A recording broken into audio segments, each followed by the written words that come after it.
I've taken a look at your proposal. It's much better than the ones you showed me before, but I'd still like to make some changes. Oh, come on, not again. Isn't this the 6th proposal I've shown you? What's your issue this time? It's a bit hard to put into words, but the design still doesn't look quite right to me. I have to say, that's a terribly vague and unconvincing explanation.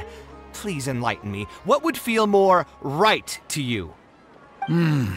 For starters, don't you think this roof is jutting out a bit too far from the top? It looks almost like the head of a fungus. This door, too. I don't think it needs to be nearly this large. If you could reduce it to around my height, you could use the leftover materials to construct a few more rooms. The roof and the door are the most fundamental parts of a building. If we were to change them, then what would be left of the design? Even if the soul of the building won't be lost, all traces of architectural style would be gone. Anyone with the slightest inkling of architectural knowledge would know to leave them alone. Oh, I understand the principles of what you are saying, of course, but the truth remains that I'm still a bit unhappy with the design as is. Is there anything else that you can do? Oh, actually, I just got an idea. Can we get rid of all the extraneous sections on the roof, so the whole design will just be one vertical structure, similar to that of a tree trunk? What? Don't architects often say that symmetry makes everything more balanced and pleasing to the eye? This way, the proportions will be completely balanced. I really don't know how you managed to come up with such a ridiculous idea. Wait, don't tell me. Someone hired you specifically to commission me and put me through the ringer? Come to think of it, though, I really don't think I've gotten on anyone's bad side recently. Anyway, that's it. I will not be working on this commission anymore. Goodbye. Maybe you can find yourself some other genius who'll be able to satisfy your demands. Hey, young man, please wait! Go.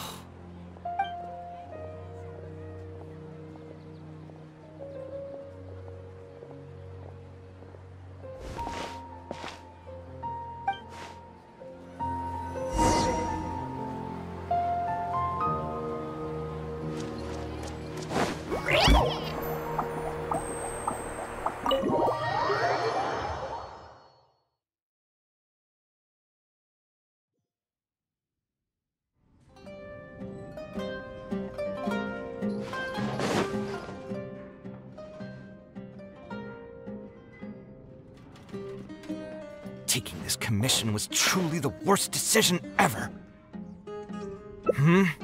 Oh, hey, I wasn't expecting to run into you here. Actually, while we're on that, what are you doing here at the tavern? Don't listen to anyone who says that drinking is an elegant pastime. It's no good for your health. So you saw all that, did you? Ugh, I thought I was in the clear. I made sure to double-check that nobody I knew was around. Anyway, thanks for looking out for me. Honestly, it wasn't that big of a deal. I'm used to it by now. Stress is just an inescapable part of being a working adult. Boss, I'll have a glass of wine, same as last time. Do you want something too? I'll put it on my tab. Wine and a glass of juice coming right up.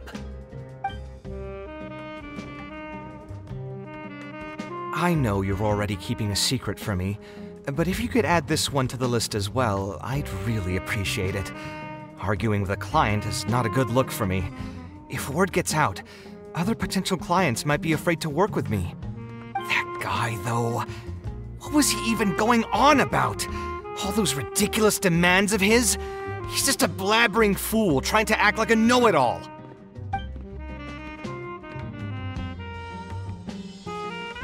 Another glass, please, boss. I'm not leaving today till someone has to carry me out. You've got it, sir. I gotta say, though, it almost feels like you're saying that every other day now.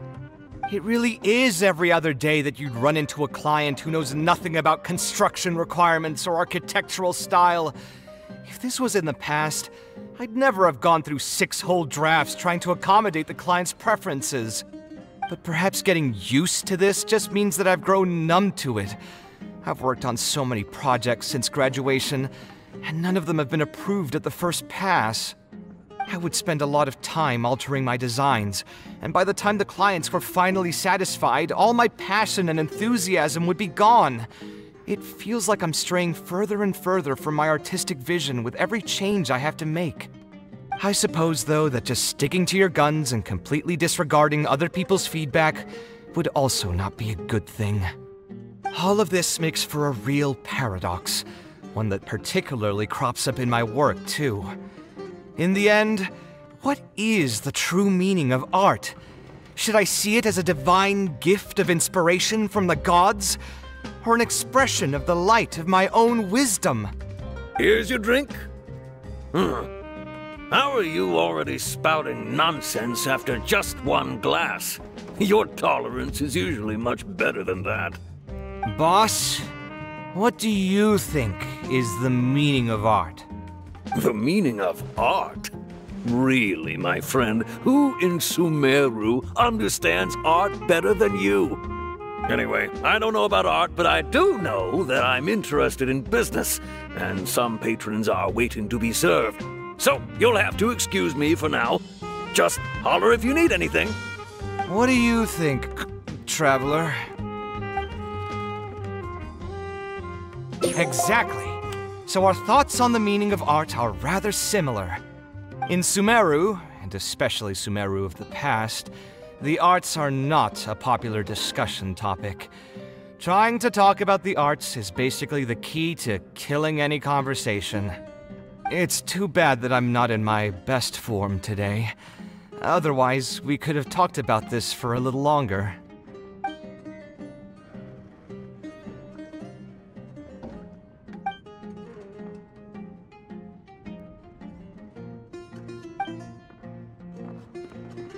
Sounds great to me. I don't even want to think about this project anymore. But what should we do? It's probably not a good idea to just drink until I pass out here. Huh? Where did that come from? I mean, it's not like it's some kind of secret. You probably already know some bits and pieces of my past. My mother is also an architect. I've always adored her drawings, and when I was young, I used to sit next to her and watch her bring all kinds of buildings to life on paper. You could say my interest in architecture just naturally grew with time. Perhaps.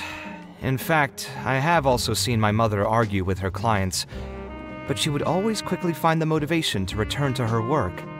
Unfortunately, I've barely had any contact with her since she remarried and moved abroad.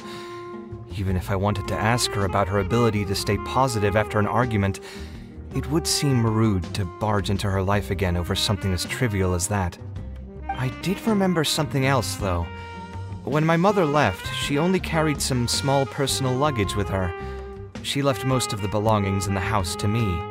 At the time, she even told me that it would be great if I could learn a few lessons from her life experiences, so my life and career could go a little more smoothly. I hadn't quite come to grips with my emotions, and didn't really have it in me to go through any sentimental items, so I just packed anything with memories away in a box and haven't reopened it since. It's been a really long time. Now that so many years have passed, maybe I have finally developed the maturity I need to face those memories without losing my mind. Yeah, I should dig it out and take a look. Sorry, I've had too much to drink and wasn't thinking clearly. You're right. I should do these kinds of things with the support of a friend. Speaking of that, I can call you a friend now, right? Either way, thanks for reminding me that I can invite you to come along. Had I just gone back by myself, it would have looked like I'm deliberately trying to keep things from you. Ugh, thinking too hard about the words is giving me a headache, so I'll just give it to you straight. Thanks to your advice, I have decided to put my current projects on pause for now, and spend some time trying to rekindle the passion for my craft. If you want to stick around and see how this will turn out, you'll be sure to encounter some bits and pieces of my past. Do you think you'd find that too boring? All right, then let's head back together. I mean, you already know where I live. Who knew that the day would come when I too would have some friends over? Let me see. I should have tidied up the place before I left the house this morning. Al-Haytham shouldn't be home now either. He's usually in the records room at this time of the day. Anyway, there's no more time for drinks. I'll go take care of the bill.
Al-Haytham isn't in, so feel free to sit wherever. I'll bring out the box.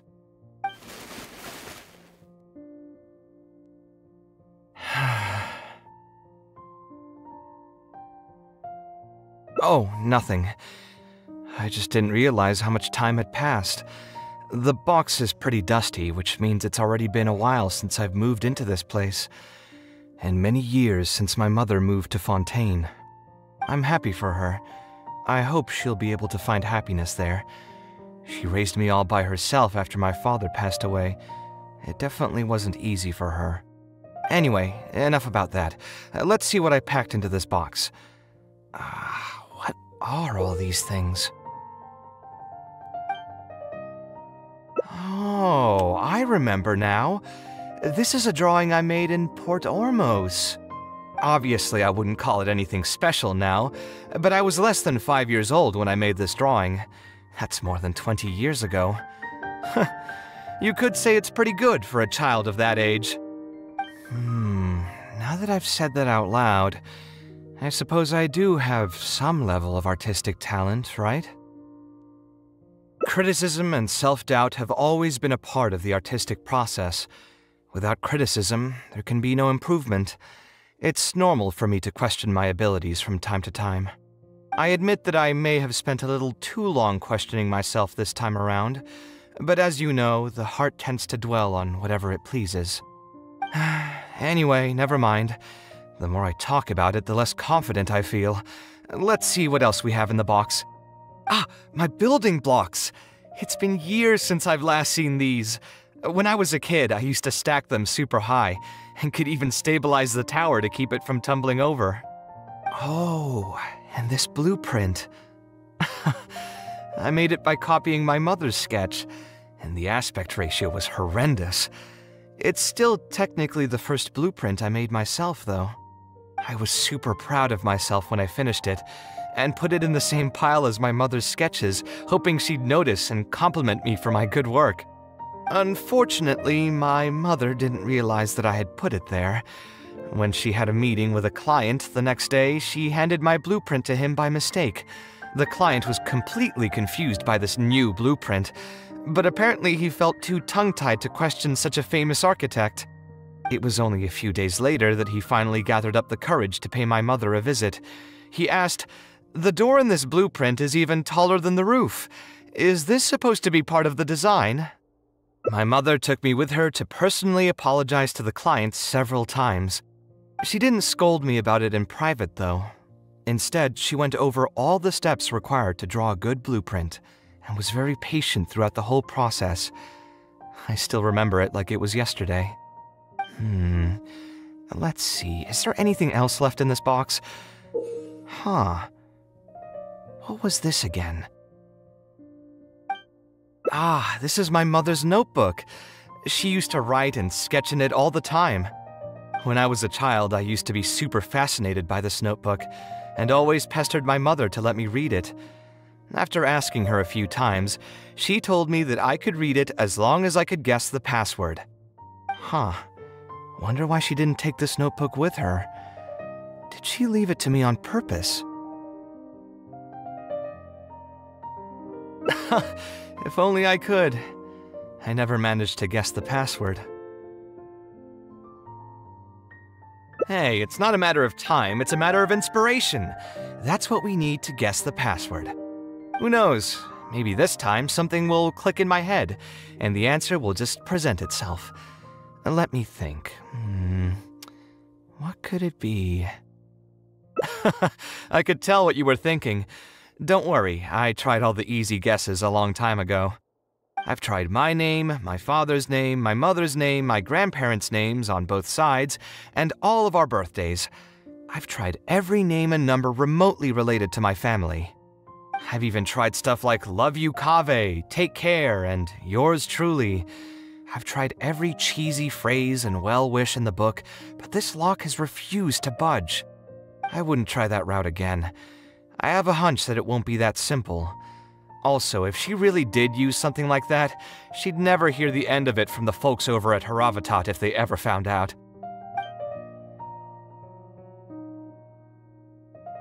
So we could find someone who was close to my mother and see if they might know anything?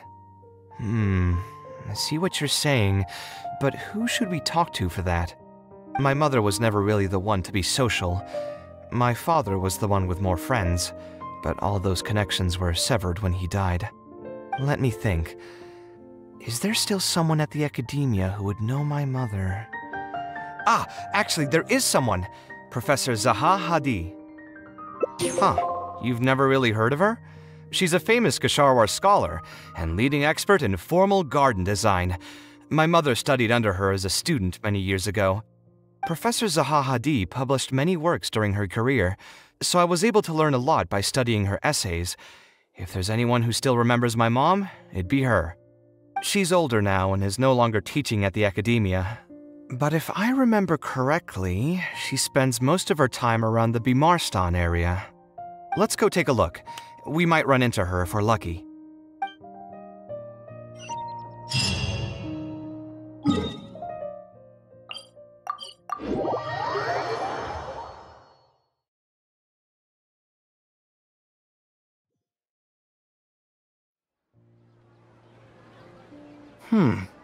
What am I supposed to do now? Forget it. I'll just head back. Tainari, what are you doing here? Oh, it's you. Good to finally see you again. I came into the city to buy some experiment reagents, hoping to bring them back with me to Gandharvaville. But as soon as I got here, I noticed someone banging on Cyrus's door. You've all heard of Cyrus, right? He's an ex-sage and Sino's adoptive father. I was thinking about going over to ask what's happening. That granny over there may appear old and frail, but her vocal cords certainly sound loud and healthy as ever. Granny? Yeah, she's just over there. You can go check out the situation yourselves in a moment. Kaveh, were you at the tavern? I had a quick drink or two. Can you still smell the alcohol? Drinking in broad daylight. Really? You want to pass out by the road and get run over by a sumpter beast like some mindless fungus, huh? And you, traveler? You didn't try to stop him?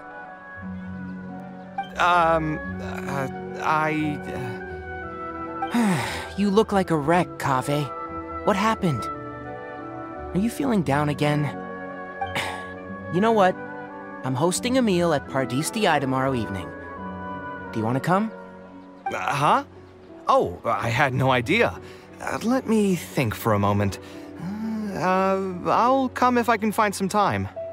All right, then I'll plan on reserving 2 seats for you. I'll be heading back to Gandharvaville for now. I have a feeling that argument over there is going to continue for quite some time. It might be best if we don't get involved. A granny who lives nearby. Let's go take a look.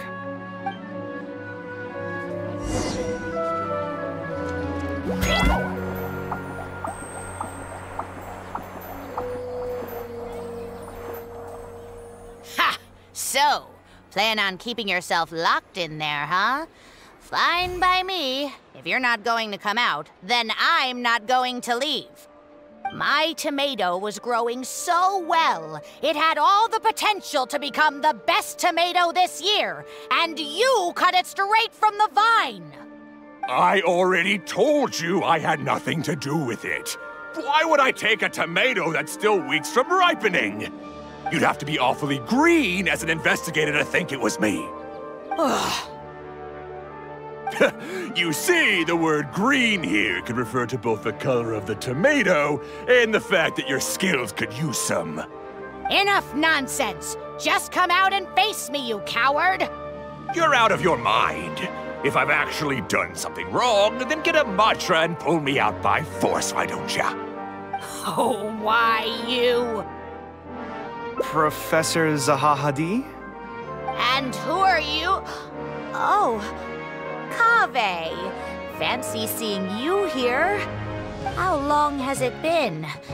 Come on, get over here and let the professor take a good look at you. Not bad, not bad. You've grown taller again. Professor, what's going on here? It's no big deal, really. A few of us old scholars got bored in our retirement and decided to put together a vegetable growing competition. At the end, whoever loses will have to go up on stage and do a performance for the winners. Which brings us to our current predicament. My tomato was sure to win until a certain someone decided they couldn't bear to lose. Hey, don't try to defame me in front of the kids. If we're airing out each other's dirty laundry now, then why don't we talk about you sneaking into Janat's garden the other night? Ahem! Lucky for you, seeing these youngsters come to pay their respects today has put me in a better mood. I'll let you off the hook, for now. Come on, let's go. We'll take our conversation elsewhere. He doesn't need to be a part of it. Yes, of course.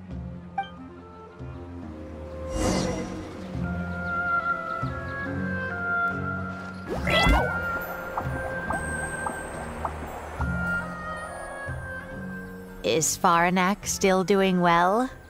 Yes, as far as I know. She left for Fontaine some time ago and started a new life for herself. She's still doing work related to architecture, though. Ah, yes. I did hear about that. Did that upset you at all? No, not at all. She's already sacrificed a lot raising me as a single mother. That's good to hear. Your mother did struggle quite a bit those few years. It's probably a good thing that she found a new place to call home. Sometimes I wonder if things were harder for her because she was so beautiful. People were always drawn to her beauty first, only to realize she had a sensitive and vulnerable heart underneath. She was still quite young when she first joined my class as a student. Beautiful and radiant with her golden hair, yet quiet and single-minded. She seemed like a lass from some aristocratic house who was seeing the outside world for the first time. She had to make a lot of drastic changes in her life to raise you on her own. Even during her time in the academia, she was a thorough perfectionist. If she was unsatisfied with something she had made, she'd insist on redoing it, even if I was perfectly happy with it. She had many admirers, and they'd always fill up the first few rows of seats, hoping they could get closer to her sitting in the first row. If it were any of my other classes, you'd have found nobody sitting in the front. But every time I saw her, she was always in that same rigid pose, She'd have one hand on her forehead with the other clutching her pencil. Her eyebrows would be knitted in a frown as she concentrated on the blueprint in front of her. I'm sure she had many difficult moments in her life. How did she cope with the stress? I'm not too sure. She never talked about such things with me. She rarely opened up to other people, you know. I do remember one time, though, when she got into a heated argument with a friend. She said something I found very memorable. She said, "True art cannot be understood, but as an artist, I wish some people could understand its meaning and value." If you ask me, that's probably the greatest source of pain for geniuses of their craft. It's extremely hard for them to find someone who can truly understand their ideas. So that's how it is. I wonder if the password could be...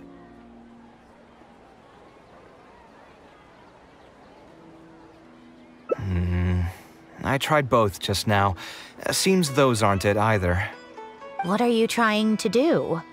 My mother left her notebook to me, but it has a password and I haven't figured out what it is yet. I'm trying to learn more about her so I'd have a better chance at cracking the code. Thank you for all that you told us. It's the least I can do. Talking to youngsters like yourself makes me feel younger too. Honestly, looking at you now, I can see how much you resemble her. It's almost as if she's standing right in front of me again. Your personalities are quite alike, too. You're both stubborn and both a little awkward. Of course, I'm sure the similarities are mostly superficial. But so long as you continue to harbor those traits, you'll find a lot of difficulties in your work. I've taught a lot of students over my career, and in my experience, very few genius architects of Ksharawar ever found happiness for themselves. They would know exactly what they want to express and fight for it tooth and nail, which inevitably led to arguments with their clients. Some clients would choose to respect the architect's vision or just let the argument go because of the architect's reputation, but those are the rare ones. When Faranak first graduated, she was getting into arguments with her clients nearly every single day. I think it only got a little better when she met your father. I see. But could he understand the designs my mother made? No, I think they were probably beyond him, too. But despite that, he still stayed next to her, listening to her joys and sharing in her sorrows. Faranek had many admirers, but she ended up choosing your father. His support probably played a part in that decision. So instead of understanding, perhaps all we need is just companionship. Huh, it worked! Oh, was that the right password? Yes! Then you should be on your way, child. Find a quiet place and see what she wanted to say to you. Being the awkward person that she is, I suppose there were many things that Faranek could never say out loud. Instead, she probably left them in her diary, hoping that they would make their way to you one day. If you're ever in a mood to chat again, just come and find me here. You're always welcome to discuss architecture topics with me as well. Thank you so much, Professor. There's no need to be so formal. I'll let you kids go. It's time for me to take another stroll around the vegetable garden. I wonder what my mother could have written about. They all say Zaha Hadid's class is the toughest, but I think it's actually not too bad. On the other hand, though, structural mechanics is definitely a pain, no matter how you try to approach it. I doubled down and managed to get through it in the end. I met someone special. At first, I didn't think much of him, but now, I feel very happy whenever I get to spend time with him. We decided to name our son Kaveh. I don't think a younger me would have ever imagined forming such an intimate bond with another person. Back then, I lived only in the shadow of myself, as well as that of the dream in my heart. The bad news came. And even though it's been several days now, I still can't bring myself to come to terms with what happened. My eyes are so swollen it's hard to see. What if they're all lying to me? And this is just a long, cruel dream. But I have to face reality. I still have someone to take care of. No matter what happens, I'll do my best to raise my son on my own. Huh? Is this a drawing? Seems like it was done by my mother. This blonde man was probably my father, but who are the other people in the picture? Huh? Why do a few of them look somewhat familiar? From the dates in the notebook, she probably drew this more than 30 years ago. I hadn't even been born yet. Maybe we were thinking too much. Oh, there are a few lines written in the diary about this as well. The one who invited us to the gathering is a talkative woman. Including us, 3 couples showed up. There was also a person who came alone. The talkative woman introduced everyone to each other. She spoke really quickly, so I couldn't quite catch everything she said, but I also didn't feel like asking her to repeat herself. My husband seems to be friends with the man with long ears. I couldn't really join their conversation, so I've resigned myself to sitting in a corner and drawing in my notebook. I don't think I'd be able to become friends with any of these people, especially that stiff-looking couple. That man is certainly very handsome, but he would constantly alternate between disjointed and serious ways of talking. His wife is a bit more bearable. We were not acquainted with each other to begin with, and I doubt we'll see each other again after this gathering. The ambiance of this gathering is surprisingly pleasant, however. Talking to people can allow us to find some peace after a long day.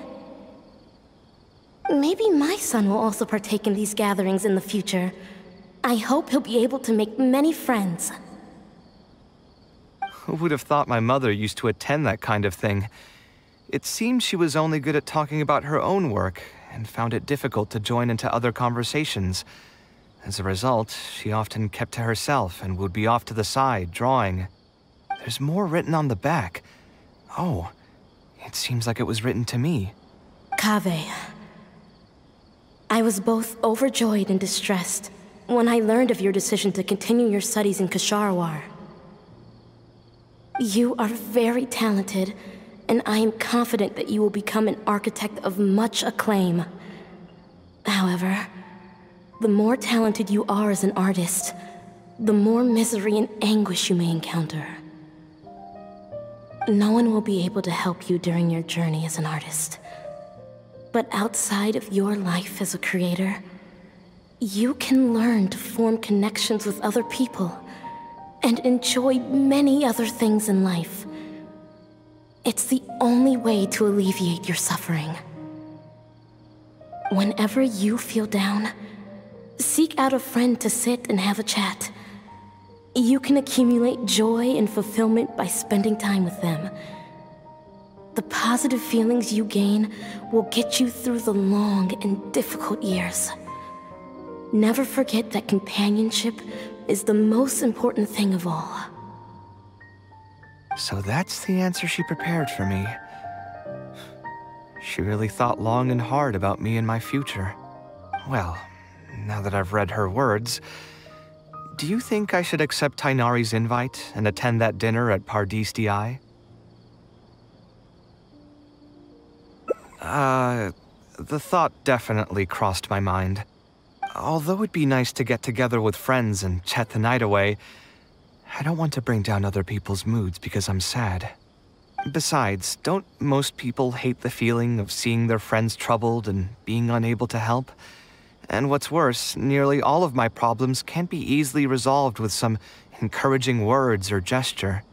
And don't forget, I'm also older than all of them. As their senior, I should appear to be a bit more responsible.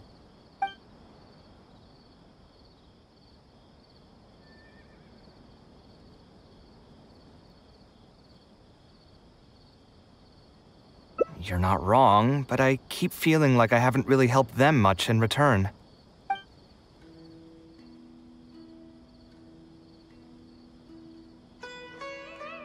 Wait, do you mean it? You're not making fun of me, are you?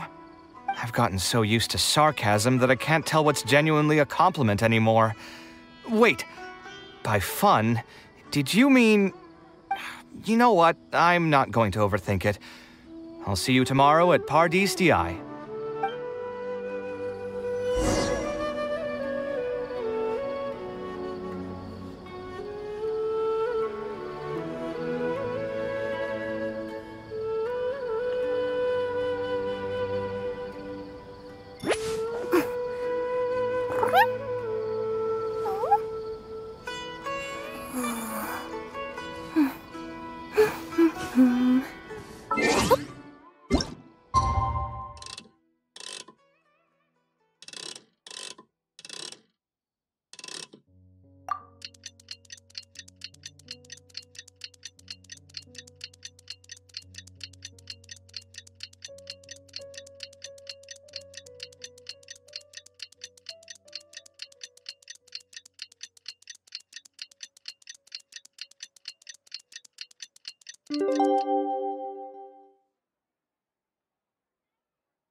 Alhaitham also got my invite, right? Will he be coming to join us? That guy? He's never been a fan of social gatherings. I wouldn't get my hopes up if I were you. Are you sure? Alright then. I guess we won't wait for him.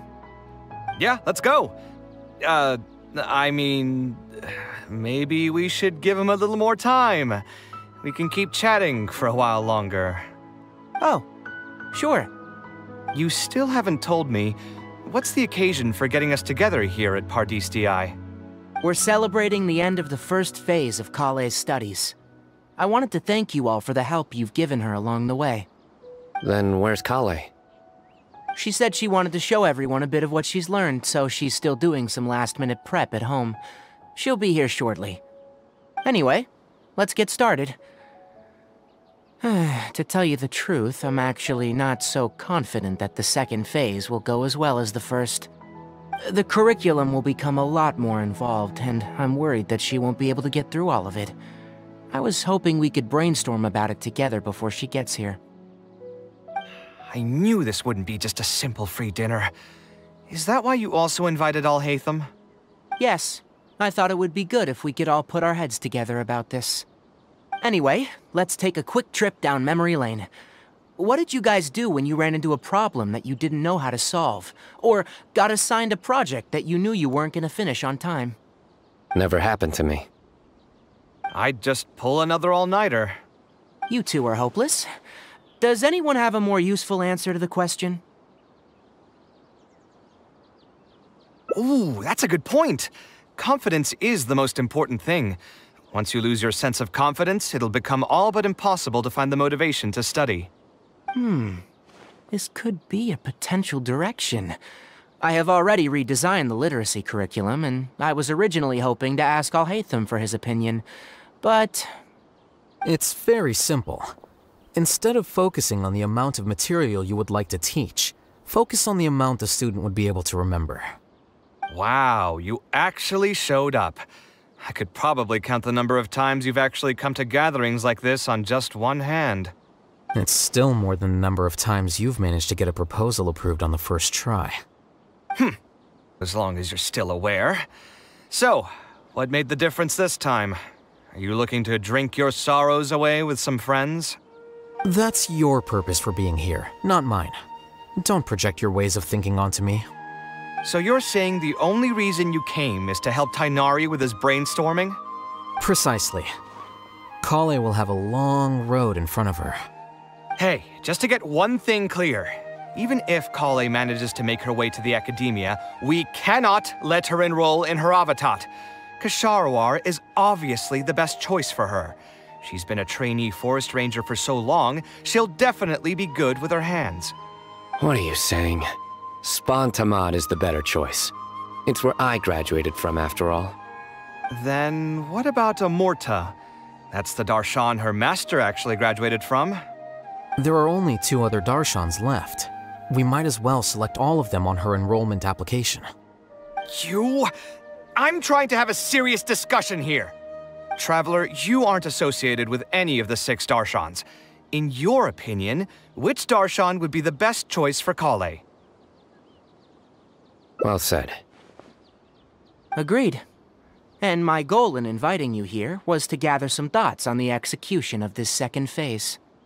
Phase 2 far exceeds Phase 1 in both curriculum complexity and the speed of instruction. I hope Kale has prepared herself for what is coming. Hey, what are you thinking now? Please don't tell me you're planning on lending her those abstruse books from your home library. Actually, I was thinking about lending her a professions guide. I'll make sure to write, "Don't become an architect," on the front page of that. You're right, I can't deny that. Is there another phase after Phase 2? What's the ultimate goal of all of this? Are we trying to prepare her for a job in the academia? We don't need to think that far ahead. Hold that thought, though. I think my vegetables are done.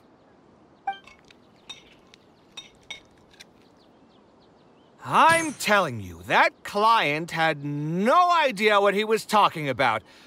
No matter what I did, he had something bad to say about it. Have you considered finding another client?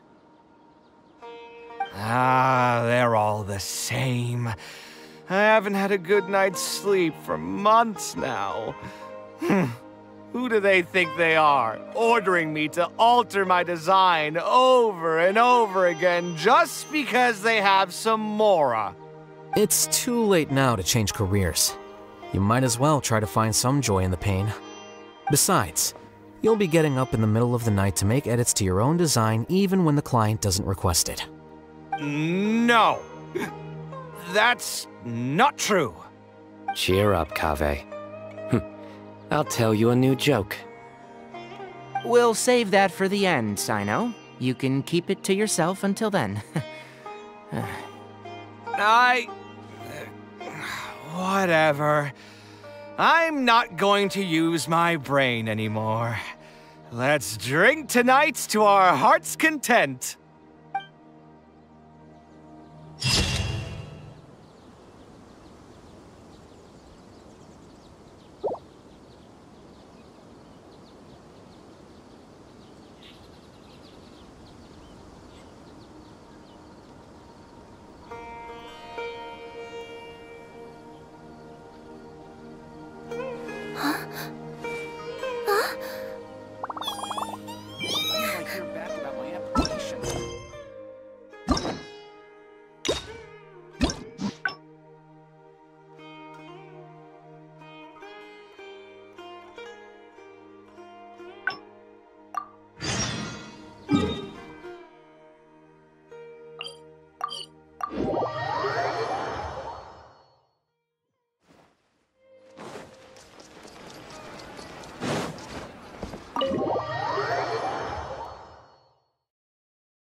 Taking this commission was truly the worst decision. Actually, while we're on that, what are you doing here at the tavern? So you saw all that, did you? Ugh, I thought I was in the clear. I made sure to double-check that nobody I knew was around. Anyway, thanks for looking out for me. Honestly, it wasn't that big of a deal. I'm used to it by now. Stress is just an inescapable part of being a working adult. Boss, I'll have a glass of wine. Same as... Do you want something too? I'll put it on my tab. Wine in a glass. I know you're already that god. Another glass. You've got it. It really is. But perhaps I would spend I suppose all of this. Here's your drink. Boss. The meaning of... Anyway, What do you... Yes, art shouldn't be self-indulgent entertainment saved for the elite. Let's say that I built a house for someone. If they don't like how it looks, then no matter how brilliant it may appear to me, they won't be happy with it. The problem is that it can be very difficult to get validated by others. I could compromise my personal standards to accommodate my clients, but often that just means creating a final product that I would struggle to look at.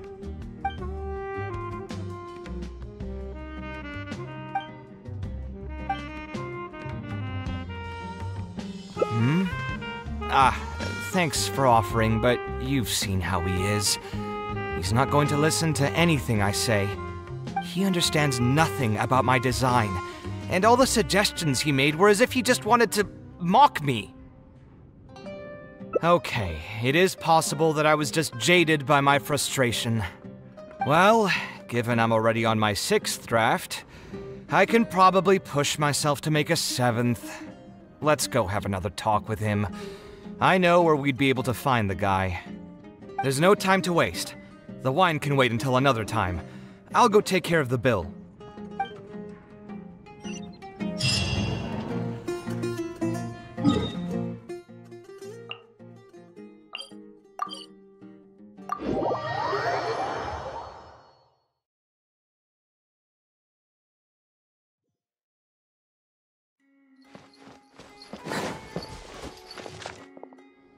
Kaveh, what are you doing here? I've changed my mind. I was overreacting earlier. Can we try discussing the project some more? My apologies as well. Now that I think about it, some of my requests were indeed a bit unreasonable. If I choose you to create the design for my project, I should have a bit more faith in your vision. Thank you for understanding. Mutual trust is the basis for good communication. Now that we've got that out of the way, I think we can have a more productive conversation. To be perfectly honest, your commission request has been the most peculiar one I've ever received. Even now, I still know nothing about the building's intended purpose. All I know is that you want to build something in the desert for public use. I am aware that overly specific requests will restrain the architect's artistic freedom. However, knowing nothing about the intended purpose of the building also means I have no idea if I'm on the right track. I've produced several draft proposals for you to choose from, and you've rejected every single one. If we don't get on the same page, it could be a decade before we can finally break ground on this project. Yes, I've given this some thought already. I think we can go with the general direction of the latest proposal that you just showed me. It's just... Just what? Putting the building design aside, can we get some less expensive materials for the floor tiles? Yeah, I know someone in the business, and the red bricks he sells can go for pretty cheap. The timber here as well. We should be able to find some substitutes. Please give me a moment. My head's starting to hurt again. Just please hold on for a second. So, let me get this straight. You want to reduce the cost of the project, right? But if we implement your suggestions, then I'm afraid we have to scrap the entire design. Architectural design cannot be neatly split into discrete parts. Any change to one part of the design will affect the quality of the whole thing. I decided to utilize high-end timber for this section because the weight-bearing structure requires the supporting materials to be durable and strong. Same with the tiles. Switch them out and the entire mural will have to be redesigned. More importantly, if we make such a change, both its practical functionality and aesthetic value will take a great hit. If all you need is a building with a roof that can keep people dry in the rain, you shouldn't have commissioned me. Many architects would be able to build you one of those while charging far less in commission fees. Actually, Please tell me, are you absolutely sure that there's no room for any changes in this draft of the design? I think the most important thing for me is to understand what you would actually like to get. If you could tell me more about your vision, I might be able to work with the design some more. You are the client, after all. You should have the final say on how the project turns out. I want to build something unique. Something quiet and warm inside. A refuge that can block out the world outside. I want all who enter this building to be able to temporarily forget everything that's going on outside of the building and just focus on their task at hand. That's a bit more information than last time, but it's still extremely vague. To put it another way, every rich person who wants to build a mansion for themselves would request something like this. We've gone through many proposals, and this draft is already the cheapest one. Cutting costs by substituting building materials will not only detract from the overall effect of the building, it also won't save you much more in the grand scheme of things. Thank you for giving it so much thought. Please, give me some more time to mull over the budget. I'll get back to you once I've figured out a solution. I still have a few business meetings that I must attend, so I'm afraid I'll have to leave for now. You can just leave the proposal as is. I'll get in touch once I've given it some more thought.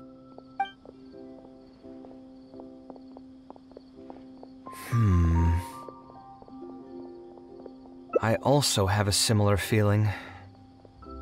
Is that really okay? I mean, what he does now is none of our business. He does seem really suspicious, though. He dresses like a rich person, but when you talk to him, he hardly sounds the part. That's actually pretty common. Not all rich people are spendthrifts. Many are just, as if not more, stingy than him. The more mora some people have, the more they love interfering with people's lives. Like constantly reminding you to pay back your debts, or hinting every other day that it's time for you to pay rent. Actually, now that I think about it, I'm not even sure this person really wants to work on this project with me. Putting his vague requests aside, he's still finding excuses to procrastinate even when we've decided on a plan. Who knows how long construction will take if he keeps delaying things like this? We should find him again and get some clearer answers. The sooner we can break ground on this, the better.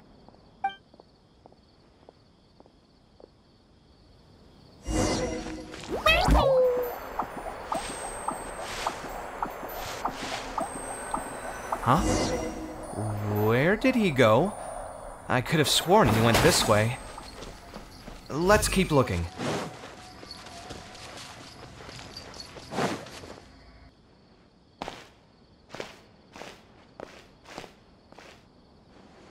Oh, hey, look! Isn't that Badawi? It sure looks like him, but he's dressed completely different now. What is he up to? Didn't I tell you before? I'm not looking for more workers. Plus, aren't you a bit old for physical labor? If something happens to you, I won't be able to pay for it. Oh, you won't have to worry about that. I grew up as an Eremite mercenary and worked in the desert my entire life. My body's still in great shape. I don't have many talents, but I still have my muscle. If you need someone to unload goods or drive away sumpter beasts, I'm your man. You used to be an Eremite mercenary? I know there are a lot of bad apples in our ranks, but most are just trying to make a living. We're not that greedy by nature, and we'll do our best when given a job. Let me think.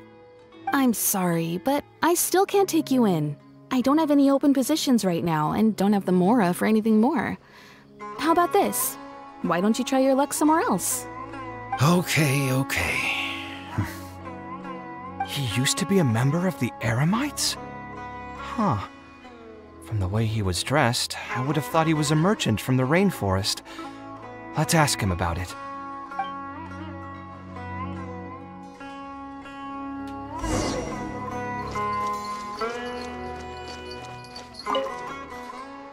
We meet again. Huh? Why are you guys here? That's what we wanted to ask you. Who are you? Why did you dress up like a merchant to talk to me about our project? There's no need for us to continue this project if you still want to keep hiding things from us. I don't work with individuals I can't trust. Believe me, I didn't have any bad intentions. It's just... All right, there's no point hiding anything anymore. The building I'm trying to commission you for is not really a personal residence for me, but rather a library for children living in the desert. A library? Funded entirely by yourself? Shouldn't this be the responsibility of the academia? I've heard that the academia will be looking to prioritize the desert with the allocation of educational resources and materials. It sent over a large shipment of regular goods just last month. You're right, and I was aware of these happenings as well. I just figured what I want to do is a separate effort from what's already being done by the academia. The desert is too vast. Even if the academia spends a lot of effort trying to disseminate knowledge in those parts, it might still take decades, if not centuries, to reduce the educational gap that already exists between the two regions. And what's more, I don't know if the academia would ever reverse its stance in the future. All I know is that as a desert dweller, we should not wait passively for good things to happen to us. If we only did that, we'd never be able to stand up and hold our heads high. I don't have much longer left on this world, so I just want to use whatever time I have to contribute something to my homeland. I didn't want you to know that I came from the desert. I've lived in the desert my entire life, and there wasn't anyone here that I could trust.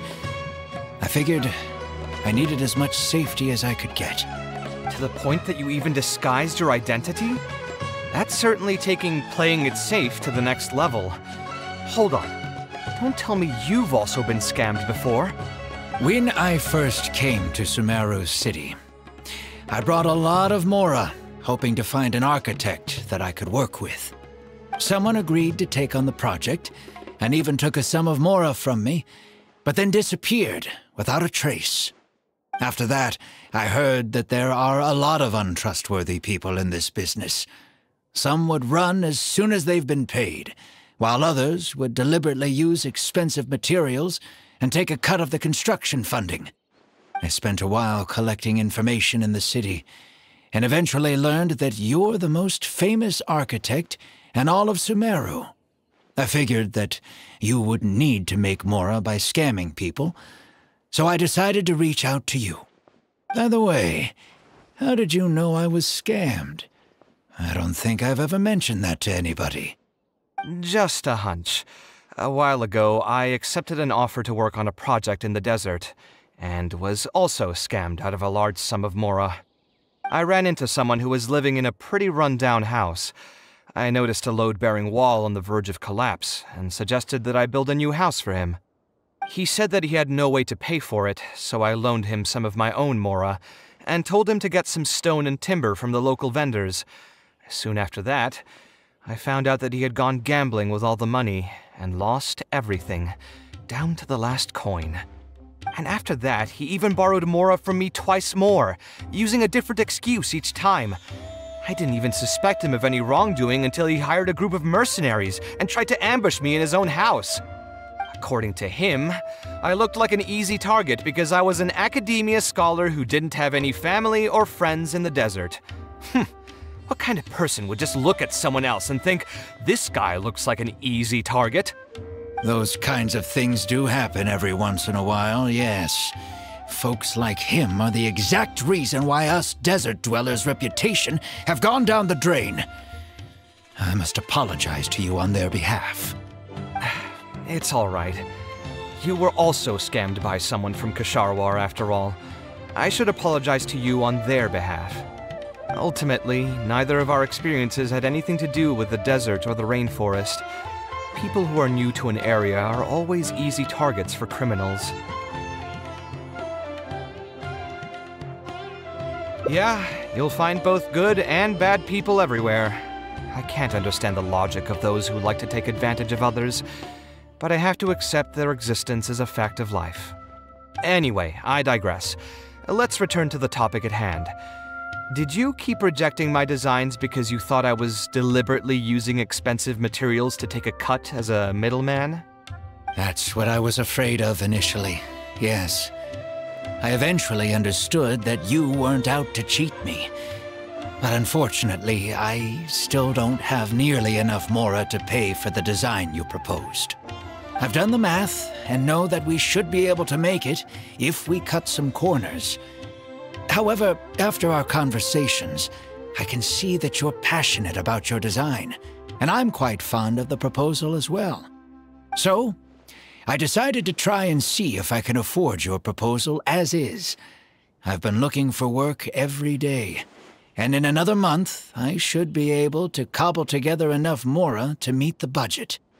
By cobble together, you mean you're going to spend your entire life savings on this project? But then, what will you do if something unexpected comes up, and you find yourself stuck with no emergency fund?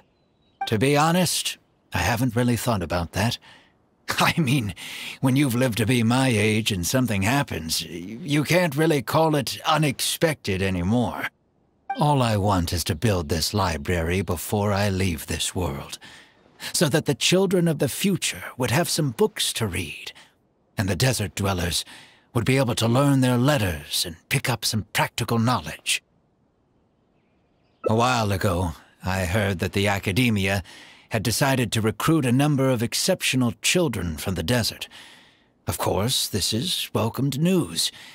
But as someone who's spent their entire life in the desert, I still have a few concerns. I know the desert life and can predict what the problems will be. Many children from the desert have had neither the interest nor the proper environment to learn. So even if the academia would take them in, once they enter the halls, they might find themselves surrounded by other children who look and act very differently from them. And as a result, they might become socially isolated. Yes, I can imagine that. My father passed away at an early age. Even though I had a good number of friends during my years at the academia, for some time, I still sensed many critical looks in my direction. I'm sure a child coming all the way from the desert will have an even harder time. But let's bring this back to the building itself. I think you said that you want this building to be quiet and warm, with its doors serving as a solid barrier to block out the sound and fury outside, and allow one to focus on the book in their hands. Building it according to the current plan will be quite costly. Even if I don't charge you any commission fees, I don't think we'd be able to keep it under your budget. Any ideas on what we can do?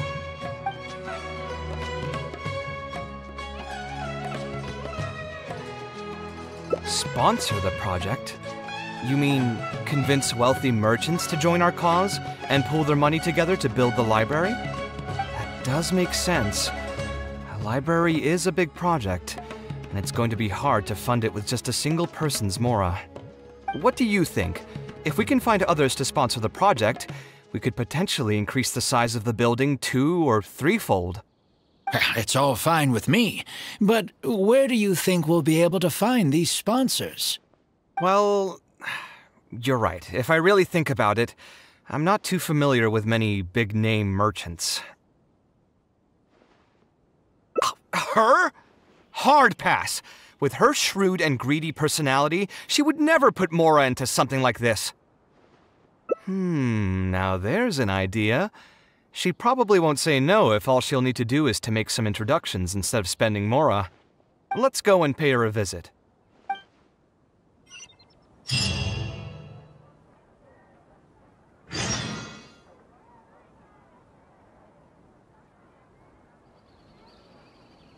Hey, want to see something a little different?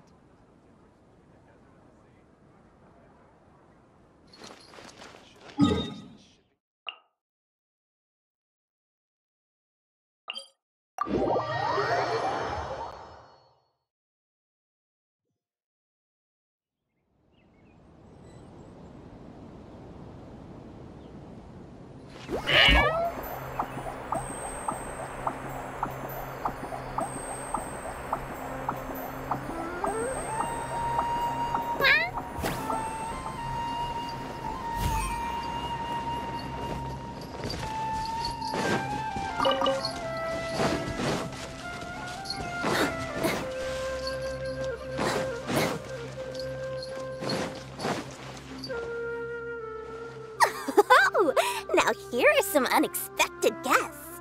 What brings you to the Palace of Alcazar's-Ray? When I saw Kaveh, I almost thought it must be that time of month again. Sadly for me, I must wait a few more days before I can collect my shiny Mora. Hey, can't you think of something else for a change? You are literally living in an objet d'art, and yet your mind is still fixated on nothing but Mora? What is the point of wealth, anyway? Is your happiness entirely dependent on your hoard of cold, emotionless Mora? That's exactly right. Mora is extremely valuable, you see. If you don't keep your mind on it, your Mora may just find its way to somebody else's pockets. If you ask me, this place is still way too empty. Just give me some time and I'll fill it to the brim with lots and lots of Mora. You're hopeless. Oh, so you have an actual reason to visit me? All right, let's hear it. Merchants? Why? Is there some kind of business opportunity? Oh, I see. So you're just looking for someone to help you fit the bill. I knew you wouldn't be interested in something like this. Still, you wouldn't refuse just making some introductions for us, would you? Sure, I can connect you with some folks, but with every service comes a fee, you know. A fee? You mean just for introductions? Of course! Making introductions means using my connections and putting my reputation on the line. Why wouldn't I charge a fee for something so important? And since we've known each other for so long, though, I'll give you a huge returning customer discount. How about 500,000 Mora? 500,000? I guess that's okay. But why are you charging a fee before we've even secured any funding? That just doesn't seem right. Besides, by helping us out, you'd be doing a great service to the public. Can't you take your mind off your Mora even for just 1 second and focus on something far more important?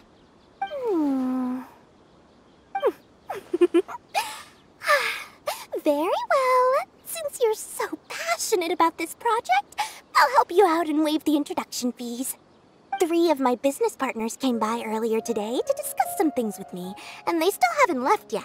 I'll arrange a meeting for you, and just so we're clear, it'll be up to you to present your project and discuss any deals. Thank you so much. You can wait here. I'll bring them over to you.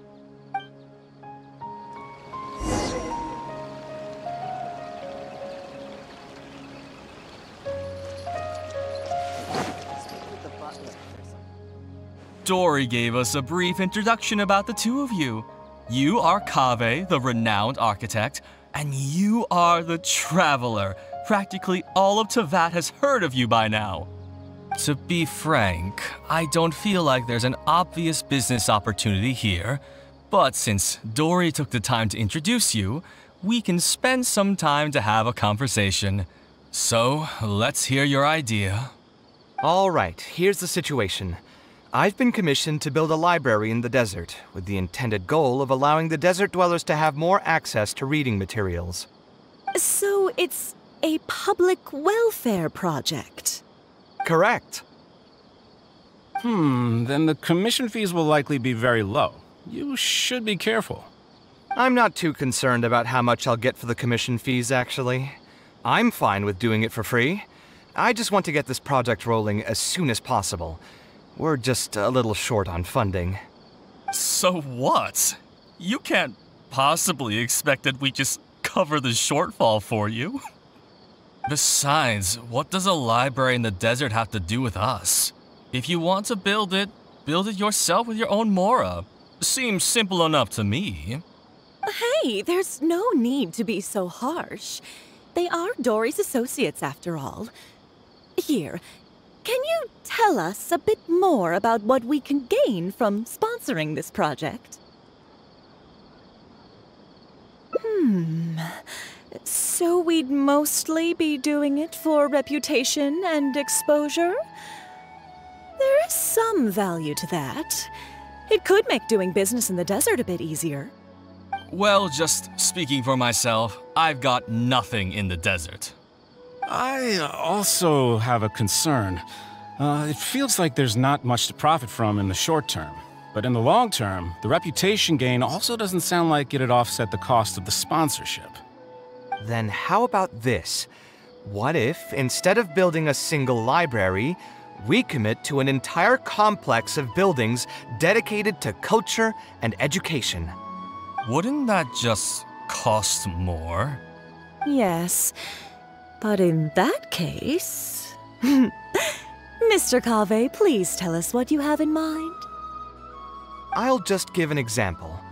If we were to build a library and a school near Aru Village, then the desert dwellers would gradually begin to migrate towards the area. A whole suite of buildings will be able to host more traffic, and thus drive the economic development of the entire area. In turn, that would lead to direct business opportunities. I've been to the desert several times. Although there are still many lingering tensions between the two regions, the amount of interaction has been steadily increasing, and in the long term, the desert will only become more and more important to Sumeru. You do have a point. Education in the desert is indeed an industry that has not been tapped into. If we can be the first to place stakes in the area. And you just believe anything he tells you?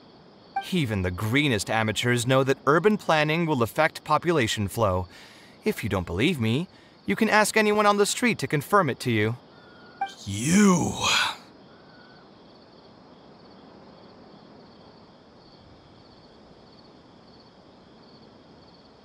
Wait, something just occurred to me. If we're going to build a library in the desert, Aru Village would obviously be the best place for it.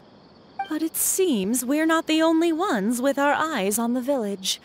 I heard a rumor a while back saying a lot of land and buildings in Aru Village have already been secretly purchased by a big-name merchant.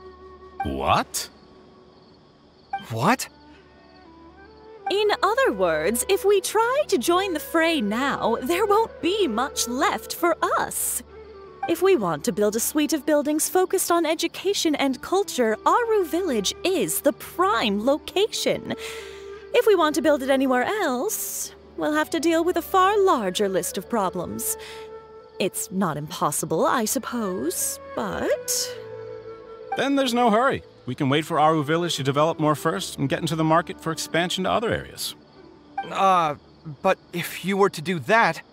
Is there nothing else to discuss? Great timing! I pretty much heard all I want to hear. If there are no other urgent matters, I'll be on my way. I'll be off as well. If you have any new ideas, please feel free to reach out. It seems like the others are not interested in funding this, so no point in me doing this on my own. Let's revisit this another time. Hey, guys, wait! Well, what can I say?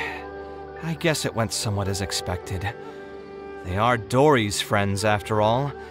As soon as they heard that there's not much more in this for them, they lost all interest. Yeah, it's just another day doing business with people.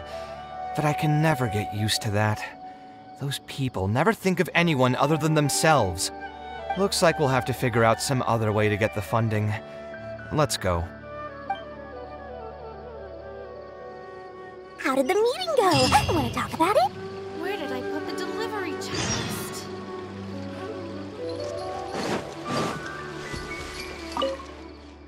Oh, where did all that passion go from earlier, I take it you weren't able to find a sponsor for your project? Please don't tell me that you're here to mock us. What kind of person do you take me for? Would the kind and generous Lord Sangama Bay really do such a thing? I will say, though, I more or less expected this outcome even before I introduced them to you. You can try to talk up the project all you want, but the facts will remain the same. This project is high investment with slow returns. No sane person would put their money into this. But this isn't just a business project, right? Also, if you already knew no one would want to partner with us, why did you still try to charge me 500,000 mora? You scammer! You might want to remember who your creditor is before you start talking like that, Kaveh. I'll pay back every last coin that I still owe you, but that's a completely different matter. Alright, since you're so devastated about this, I'll set you up for dinner with another big-name merchant. In fact, I'll be inviting the most famous merchant in all of Sumeru, so I'll be counting on your performance. What? Really? I would like to sincerely apologize for my attitude just now. So, where would we be meeting this merchant? Follow me. Oh, I suppose both of you can come.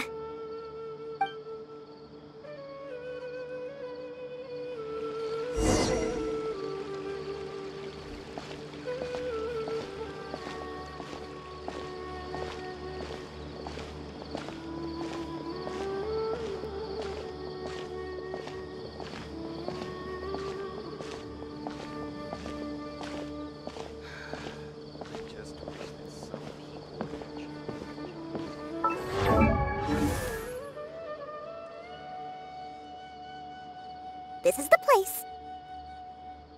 You said you're going to introduce us to the most famous merchant in Sumeru. Well, where are they?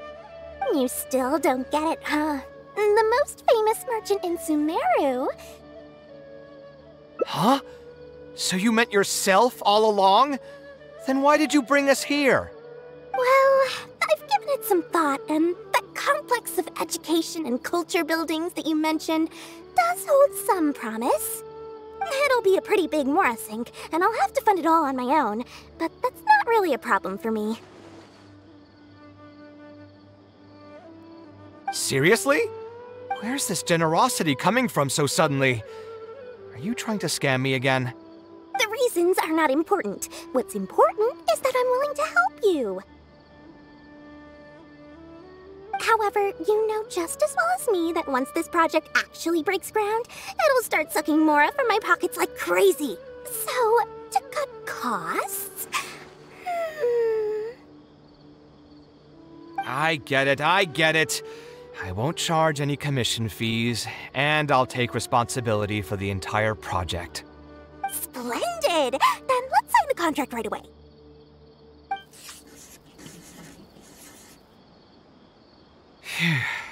This way, the children of the desert will have some books to read. Their lives should improve a bit after this. Of course, there are a few things better than using my knowledge to help other people change their fates. I must thank you as well, Dory. I used to say you only cared about Mora, which might have been some prejudice on my part. Sorry for that. I will also try to pay back my debts as soon as possible. Now, let's have a quick discussion. Where would you want the library to be built? That will be the most important building. There's no rush. I'll provide you with a copy of the deed when we get back. You can just use the address on the document to find the lot. Huh? The deed?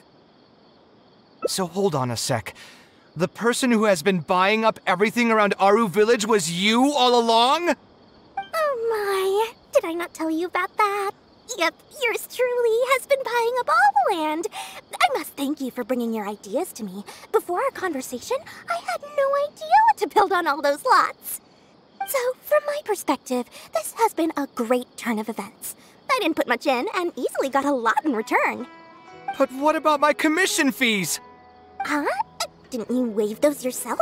I was just gonna say that to Kakas. We mustn't procrastinate and should start construction as soon as possible. But before I could finish my sentence, you volunteered to waive your commission fees and even promised to take responsibility for the whole project from start to finish. I'm so touched, really. It's obvious that you used every trick in the book to deceive me. You deliberately paused for a long time while talking about the project and kept glancing at me with that menacing look in your eyes. Huh? You really think so? Well, the contract's already been signed, so there's no point in dwelling on the details. You know what? I'll pay for tonight's dinner.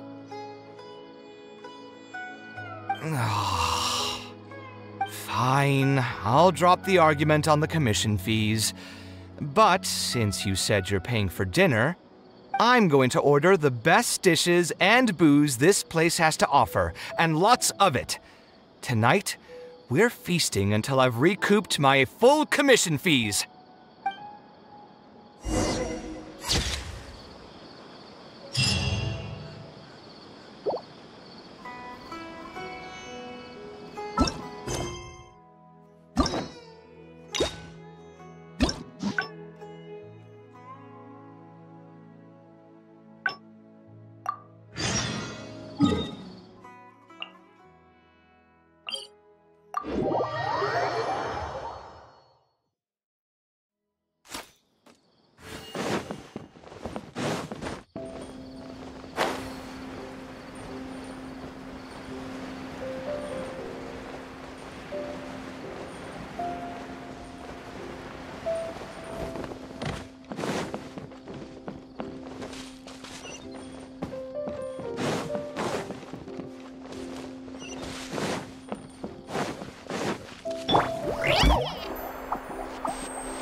We meet? Huh? That's what we want. There's no... Believe me. A lie? I've heard that the... You're right. The desert is... And what's all I know? I don't have much longer left on this world. I didn't want you to know that I came from the desert. I've lived in the desert my entire life, and there wasn't anyone here that I could trust. I figured I needed as much safety as I could get. To the point that you even disguised your identity? That's certainly taking playing it safe to the next level. Hold on. Don't tell me you've also been scammed before. When I first came to Sumeru City, I brought a lot of Mora, hoping to find an architect that I could work with. Someone agreed to take on the project, and even took a sum of Mora from me, but then disappeared without a trace. After that, I heard that there are a lot of untrustworthy people in this business. Some would run as I spent a while collecting in the way. Just a hunch. I ran into some... He said that, and after that, according to... Those kinds of things do... It's ultimately neither of our experience. Yeah, anyway. That's what I would... I've done the math, so... By... To be honest, all I want is to build a while ago. I know that... So even if... My father, I'm sure a child... But let's building it a slightly different style. Give me a minute.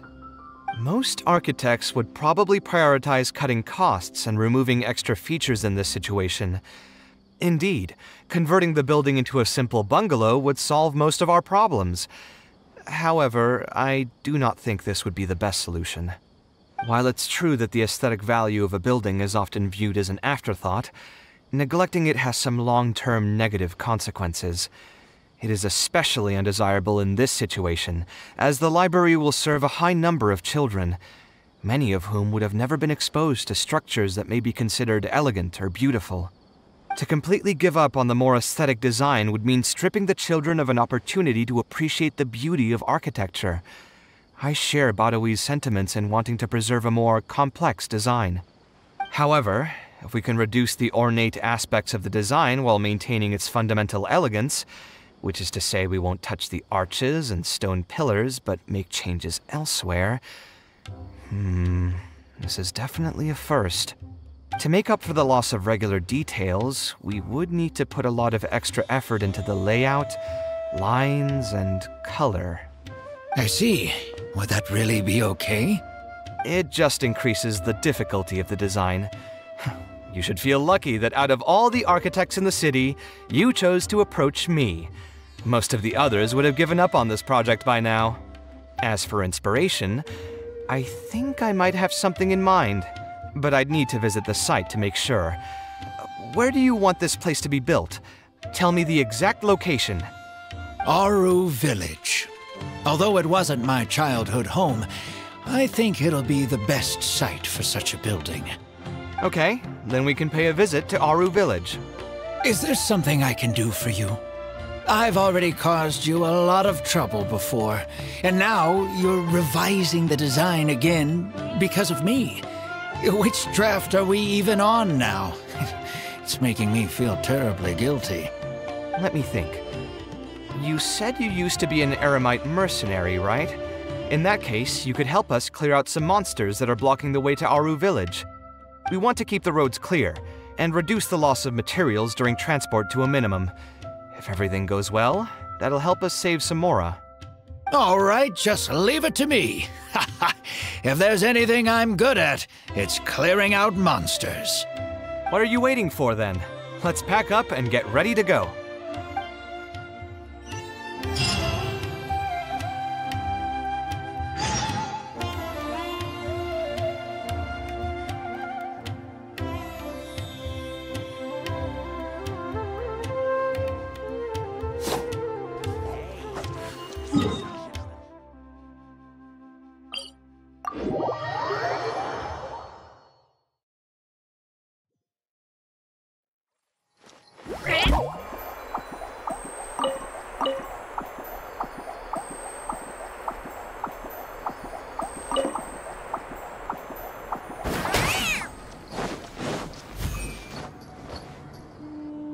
Most materials going from Caravan Ribat to Aru Village would pass through here.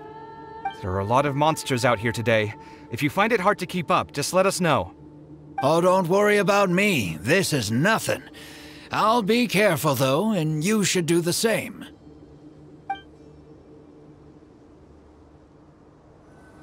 Come at me!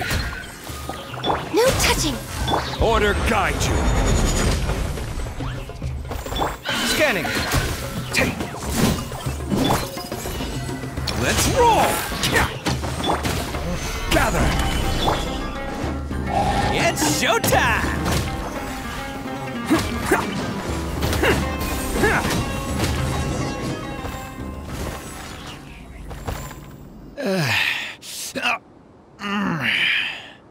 I'm fine. I've spent my entire life fighting these kinds of monsters in the desert, after all. They won't get the best of me. But it's one thing to fight against monsters, and another to fight against an old injury. It's something I picked up when I was young. There were many fights between mercenary brigades back then, and one day someone stabbed me in the back. I don't think much of it back then, but with age, it's caught up to me. Few mercenaries get to enjoy their later years. Failing health tends to take the joy out of reputation and wealth, and many mercenaries never even made much of the latter to begin with. Is there someone you know who can help to look after you? Unfortunately, no. My wife passed away at an early age, and I don't have any children. Sometimes I'd close my eyes and realize most of my life story has already been written. I have many regrets about my past, but at the same time I also know that there were never many options for me in the first place. I joined the Eremites when I was young, and won many battles with them. My survival was more a matter of luck than actual ability. If at all possible, I want future children of the desert to have some more options in life. I don't want them to turn out like me. My apologies. The older we get, the more we tend to ramble. seems like we've already cleared out most of the monsters. Let's hurry over to Aru Village.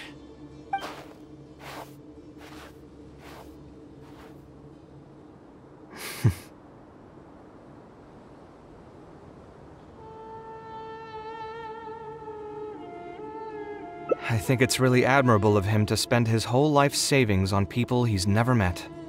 Maybe he's doing this out of natural kindness, a kindness that hasn't been eroded away by the struggles of his life. Perhaps. To clarify, though, I don't think I'm quite the same. Some people call me an idealist. I do have some sentiments of that general persuasion, such as wanting everyone to be able to lead a happy life. But my situation is more complex than that. In the beginning, what drove me to harbor those thoughts was less idealism and more a desire to make up for a sense of guilt. When I was young, I impulsively encouraged my father to take part in the first Inter-Darshan Championship hosted by the Academia. He set off confidently hoping to win something for me, but failed to clinch the title. What's more, he fell into depression after the competition and requested to join an investigative research project in the desert. I never saw him again. Word has it that he got caught in quicksand. Even if other factors may have contributed to his death, the fundamental cause still circles back to me. I started doing many things in life because I wanted to make amends. Even in cases where I couldn't do something for a specific person, I still did whatever I could. I think I just wanted to make myself feel a little better. At this point, even I don't know. I've tried self-reflection, but it didn't help. I can't seem to walk away from many things that I see or hear about, even if they don't directly concern me. And I can't quite pinpoint the source of it. Maybe it's just like what those Vahumana scholars often say. It's hard for people to truly understand themselves. I could be doing things out of endless guilt, or I could be doing them out of a strong sense of empathy. It could even just be a matter of conceit.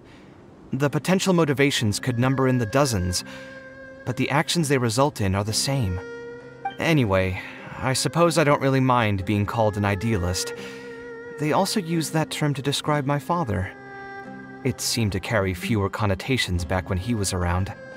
I've known Al-Haytham for many years now, and discussed my ideology with him for nearly as long. Maybe argued is a better word for it.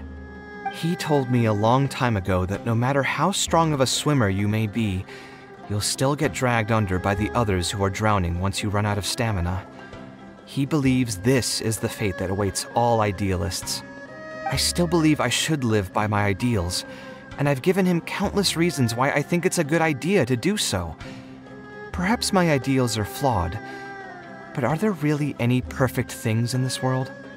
Unfortunately, he remains unconvinced. His personality is the exact opposite of my own. If someone happens to drown next to him, he'll most likely stand on the shore and mumble something along the lines of respecting other people's fates. But as you can see, I'm not the only idealist in the world. Just as there are different seasons, there are also different people. There are many others who will continue to care about the fates of those who are not directly related to them. And when I finally run out of stamina, someone will also reach out and bring me back to shore. Someone will help me, right? Yes, I've already been helped like that before.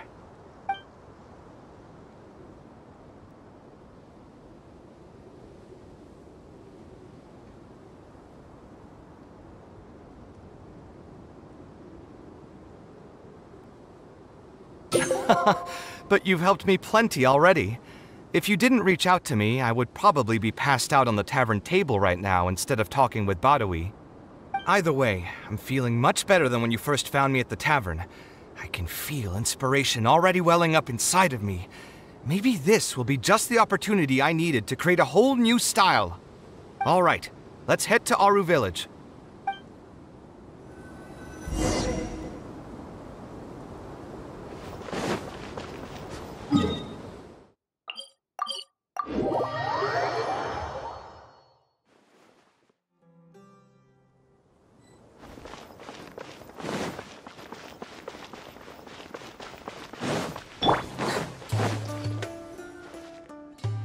Now that we're here, it's my partner's time to shine. Marak!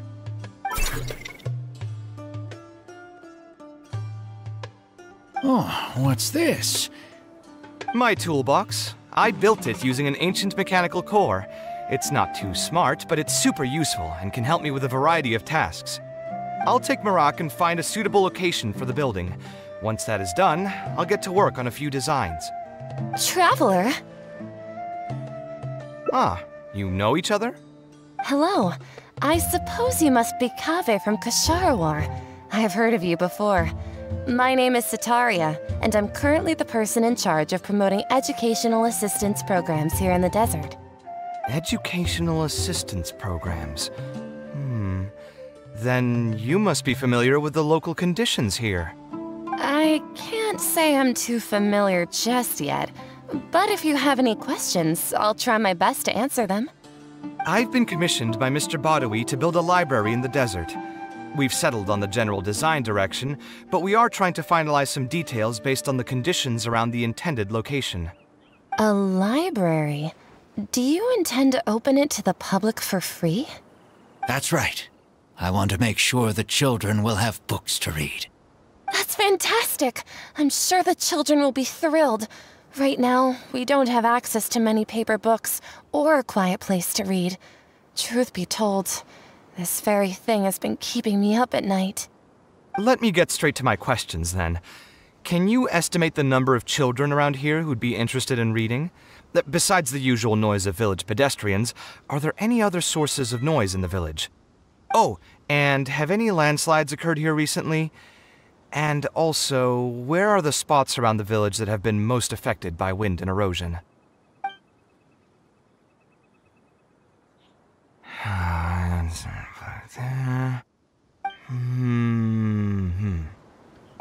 All right, that should be everything. Badawi, let's go over the budget again. We'll keep the building structure the same, but make the place a little bigger, so it'll be able to hold more people and get better natural light. The parts of the project that cost the most will be the insulation and ventilation materials. I'm sure you understand, no one likes to read in a place that's hot and stuffy. I want to make significant changes to the arrangement of the bookshelves, tables, and chairs. I'll go over the specifics of that shortly. I have two plans in mind. Both are pretty minimalist in style, but will provide a very different ambiance from the world outside. Our final cost should be around 70% of the last figure I quoted. The whole thing should take around half a year to complete. Marak has produced a sketch for all of you to see. If everyone's okay with it, then we'll proceed with that as the formal plan. The inspiration just came to me naturally. All I did was put thoughts to paper. I must give you credit, though. If it weren't for your advice and suggestions, I probably wouldn't have landed on this new style so quickly. According to the traditions of my profession, I should probably name this style after you. Let's call it the Traveler style.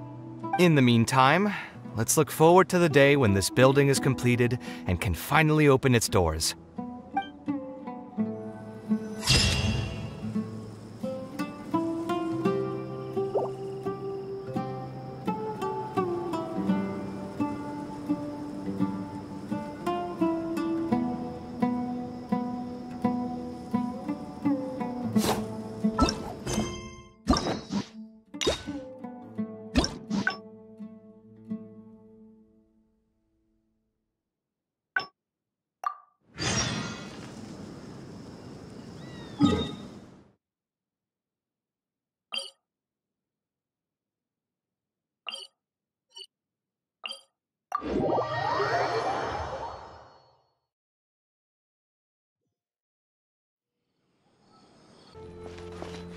My apologies.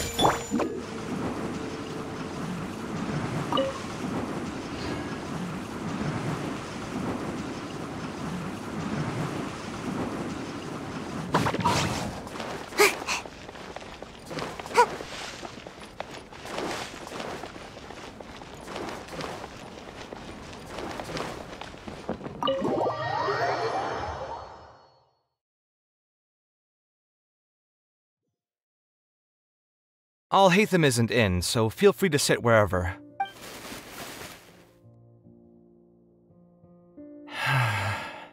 Oh, nothing. I just didn't realize how much time had passed. I'm happy for... Anyway, enough about that. Let's see what I packed into this box. What are all these things? Oh, obviously now that I've said that out loud, I suppose I do have some level of artistic talent, right? Criticism and self-doubt have always been a part of the artistic process. I admit that I was super unfortunate. It was only a few days later that my mother took... She didn't scold... Let's see, is there anything else left in this box? When I was wonder what... If only... Hey, it's not... Who knows? Maybe this time something will click in my head. I could tell what you were thinking. Don't worry, I tried all the easy guesses a long time ago. I've tried mine. I've even tried... I wouldn't try that... Yeah, you're right. Although I was hoping to find some words of wisdom from my mother, if I stop and think about it, her words may not be the advice that I need to hear right at this moment. Everyone's life journey is different. Traveler, you've visited many lands and met many people, so I'm sure you've run into situations where some advice wasn't exactly suitable for the situation at hand. I just got an idea though. If I want to rekindle the creative passion that I had before, instead of trying to unlock an old notebook, why don't I take a walk around the parts of town that had changed my life? What do you think? I'm glad you agree.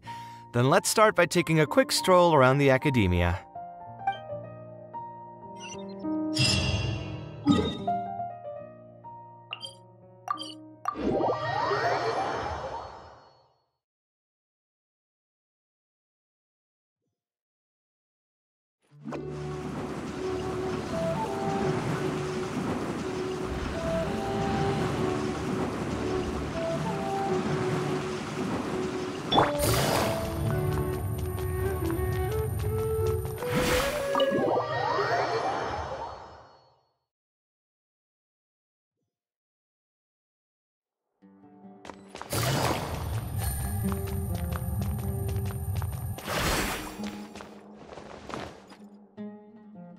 Of all the places in the academia, I remember this one most.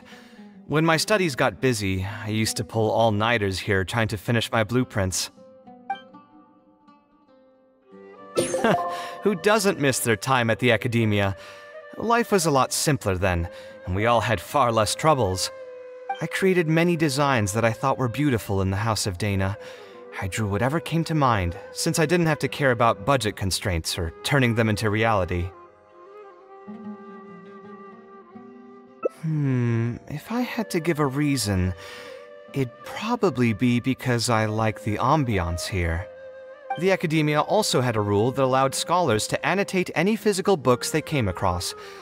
As a result, the books here are chock full of scholars' wisdom across many generations.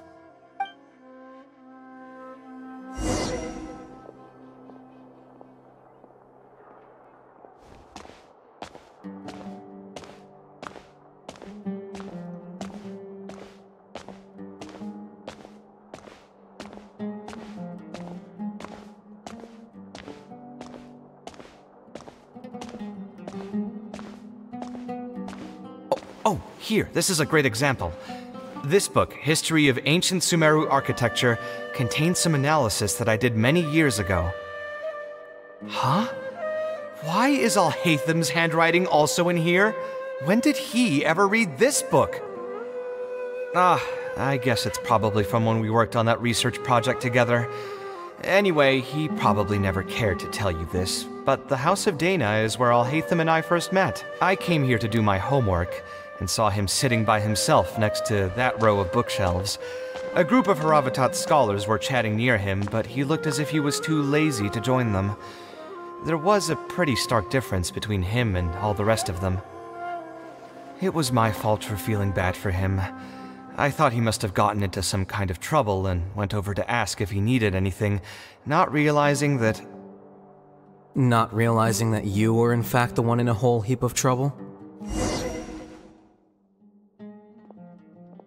Alhatham? Why are you here? The House of Dana is a public space. Anyone can come here, no? But shouldn't you be at the records room at this hour? You're not here to watch me make a fool of myself, are you? You think I would derive amusement from watching you fall into depression over your life's various troubles? If that's the case, then I suppose I must have been entertaining myself for years. I came here to pick up a few files. If your voice hadn't managed to get through my soundproof earpieces, I probably wouldn't have noticed you. All right. I admit I was probably overreacting just now. Probably not when he's right here with us. As his senior, I shouldn't try to tarnish his reputation. There was nothing embarrassing or shameful about it. When I was still a student at the academia, I once collaborated with Kaveh on a research project. A collaboration is usually beneficial for all parties, but due to issues with our personalities, we ended up going our separate ways before completing the project. We had a number of differences, and they remain unresolved even today. But there's no point going into that right now. The more important question is, why are you at the House of Dana? As a senior scholar, isn't it my responsibility to offer my friend a quick tour and explanation of the academia's architecture? I see. Then let me guess. Your next stop will be the pavilions around Razan Garden? Our famed architect sure loves showing off that corner to all his friends. Oh, and Kaveh, a lot of the books you annotated have been moved to the innermost section of that bookshelf over there. You'll have to dig them out yourself if you need to find them. Huh? But why would you know that? Don't tell me you finally had an epiphany and realized that there's great virtue in respecting your elder's work. Sure, if that will give you some self-confidence. Leave any words of thanks you may have to the ex-Grand Conservator. The last time he was here, he was complaining that he had received reports from current students. The main grievance being that the annotations are too long and difficult to read. As a result, the books you annotated have been moved to the back shelves. What? But all of my annotations were extremely important. Instead of reporting me, they should have been thanking me for my service. The notes that I took, they couldn't have asked for a better analysis of those books. Okay, just you wait. I'm going to fix this right now. I'll dig all the books out and return them to the proper shelves. Oh, we'll wait. Anyway, you were about to say he's feeling a bit down? Put through the ringer. What an interesting phrase. I assume he used those exact words himself? He probably did suffer quite a bit, that's true. He always spends a lot of time editing his proposals, with the goal of satisfying as many of the client's preferences as possible. But the satisfaction of one client will not translate to general satisfaction with his work. Many problems in life can only be solved by a fundamental change of attitude. As the leading genius of Kshahrewar, Kaveh should have both the right and the confidence to reject any unreasonable demands. There are plenty of architects in Sumeru who are inferior to him in skill, yet far more irascible in temperament. What's more, there are plenty of people who look up to such individuals as paragons of staying true to one's principles. Clearly, his predicament is inevitable, since he holds other people's feelings as more important than his own. Of course, each person is different, and we should respect the paths that they have chosen for themselves. Admonitions will serve no purpose. People tend to succumb to familiar pitfalls, and this is especially true for those who believe it's their duty to carry more burdens on their shoulders.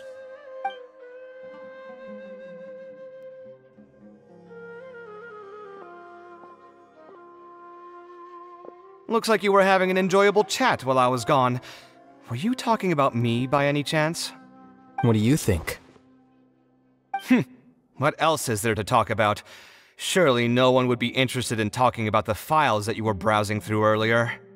Anyway, you should take a look at this. Look at this comment on page 82. Dear Kaveh, thank you so much for annotating this book in such detail. It was a great help to me. See that? Now that's how a student should treat their seniors. And it looks like you're already in a much better mood now. It really doesn't take much to make you happy, huh? Me? Happy? I'm mocking that retired blockhead for being so full of himself. He understands nothing about the true beauty of architecture. When I can find some time, I'll have a serious talk with him about making sure these books are put where they belong. Why don't you just move all the books yourself? It's not like he hasn't cursed you out before. What was that nickname he gave you while you were in the academia? The Urchin of Kasharwar? Kaveh had a habit of scribbling and writing in all kinds of books. Hey! You didn't need to bring that up. At least not when I'm still standing here. Oh, actually, I also found a really old sketch in one of the books over there. See? Doesn't it remind you of something?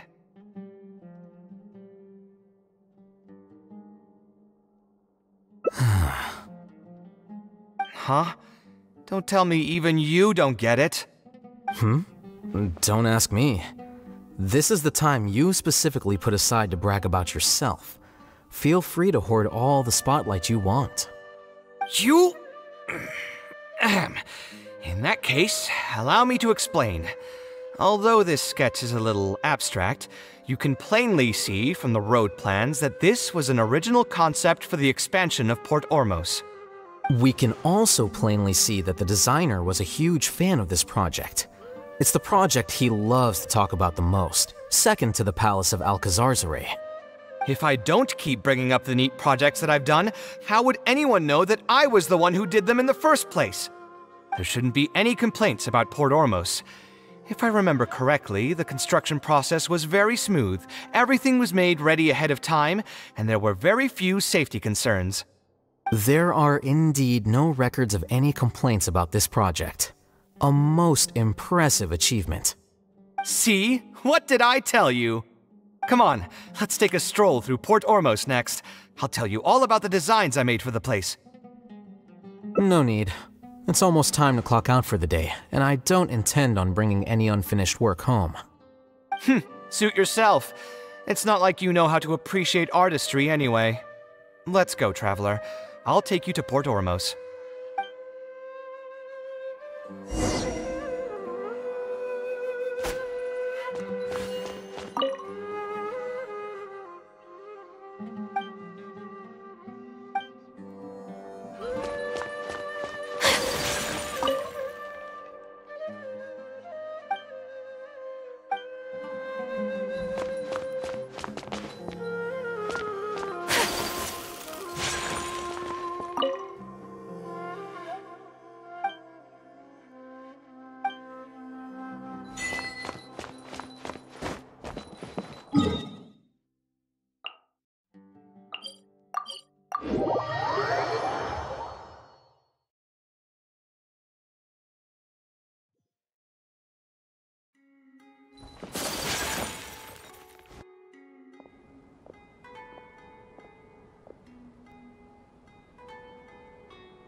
Port Ormos.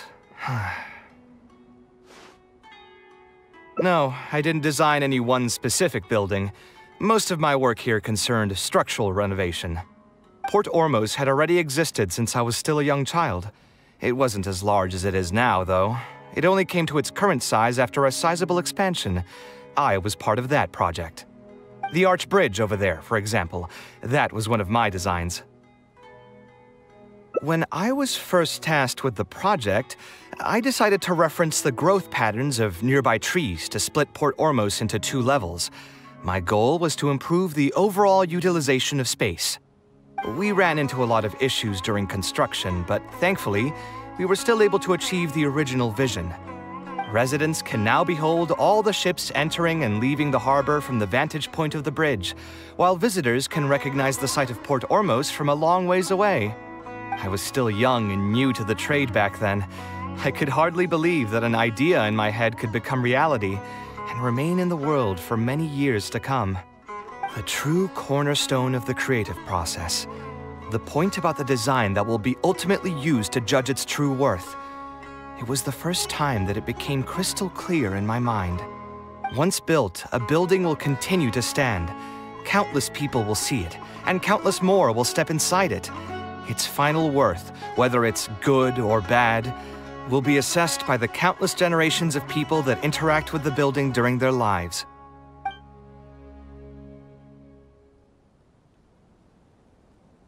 You think so? I'm glad to hear that. But even with this project, I still had one small regret. My budget was tight, and I was unable to use the higher quality timber I had originally intended for the design. I knew that some concessions on aesthetics would be needed as soon as I agreed to a proposal that prioritized the practical functions of the project.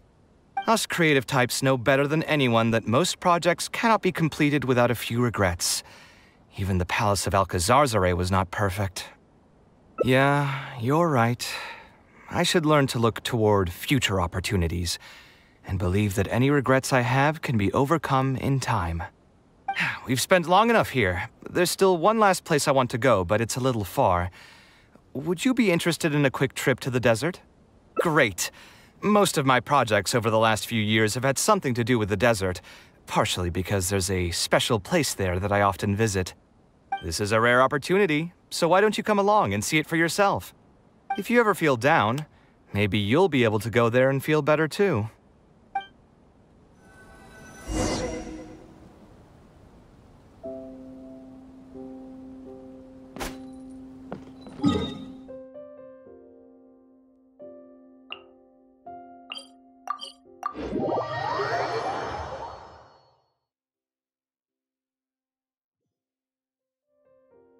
Who would have thought that so many primal constructs could have congregated here while I was gone? We won't be able to sit and talk peacefully with these guys around. Let's clear the area.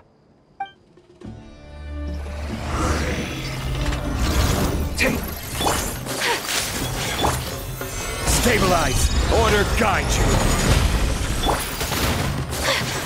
Take flight! Sakura swirl! Busted. Quietly now. My apologies!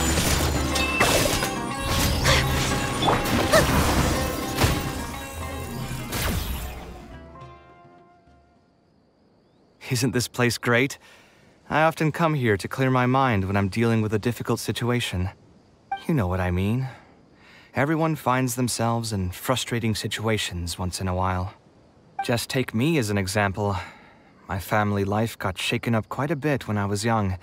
I struggled in school, and I got into a huge pile of debt building the Palace of Alcazarzaray.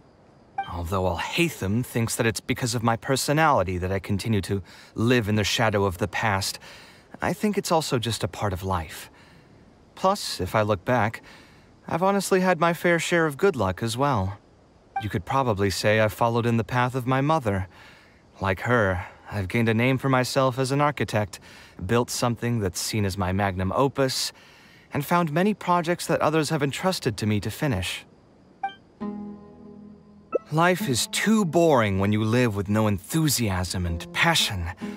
Only those who believe in the inherent meaning of it can capture the small nuances of everyday life and turn them into inspiration for beautiful designs. Of course, I will concede that loving something also means taking it to heart. So to an extent, caring is also a source of pain. If I didn't love my work, I wouldn't be so torn up about it all the time. But still, isn't this place beautiful? Despite the erosion from the winds and changing seasons, you can still perceive its past beauty and glory. With different landforms come different architectural styles. The desert's history has left it with few records regarding its buildings, so I often visit the desert to investigate things in person. The sight here has moved me ever since the first time I laid my eyes on it. I told myself that one day, I would also be able to create buildings that move others. My pain will one day fade into nothing just as I reach the end of my life. But buildings are different. They are far more valuable than most materialistic things, and far more durable than human flesh. As long as there remain souls in the world who can decipher the meaning behind them, they will also have acknowledged me across the vast stream of time. If you were to ask me what art is, that would be my answer. You think so? But I feel I've always been like this. Remember that question I brought up before? The one about whether I should see art as a divine gift of inspiration from the gods, or as a product of my own existential struggle. I still haven't found an answer to that yet, But if art wasn't inherently paradoxical and enigmatic, then people probably wouldn't be drawn to it. Those who pursue art will be unable to avoid the pain that it naturally brings. Will often be floating on cloud 9 one second and sinking in a mire the next. I'll try gathering my thoughts again once I've found a way to define art in the first place.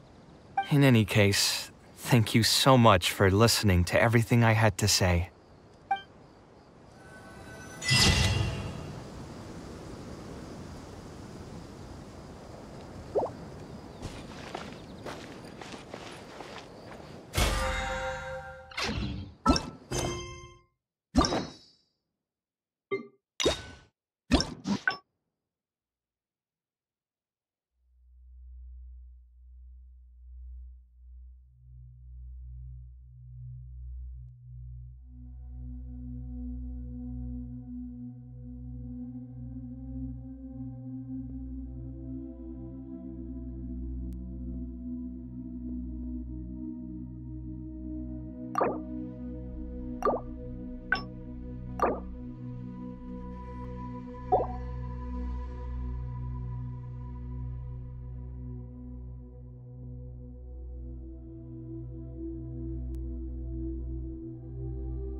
Taking this commission was truly the worst decision ever. Actually, while we're on that, what are you doing here at the tavern? Don't listen to anyone who says that drinking is an elegant pastime. It's no... Stress is just an inescapable part of being a working adult. Boss, do you want something too? I'll put it on my tab. Wine in a... I know you're already... That god.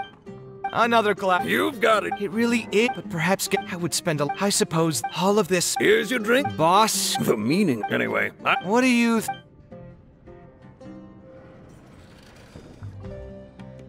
Exactly. In Sumer, it's too... Sounds great to me. A different career. I see. That's not a bad idea. I think I've heard a saying somewhere before. 80% of a working adult's woes are due to not having enough mora in the bank. It's just a saying, of course, but even I will admit that my life would be a lot better if I could make additional mora. And if I want to make mora, I should finish that ridiculous commission. But I really can't find it in me to go back and talk to him right now. Hold on. I just remembered that I used to have a senior classmate by the name of Alkami. If memory serves me right, he's no longer taking private commissions, but he's still doing pretty well for himself. Maybe I'll be able to get some advice from him. Yeah, I should get on this right away. No more wine for me today. I'll grab the bill and be on my way.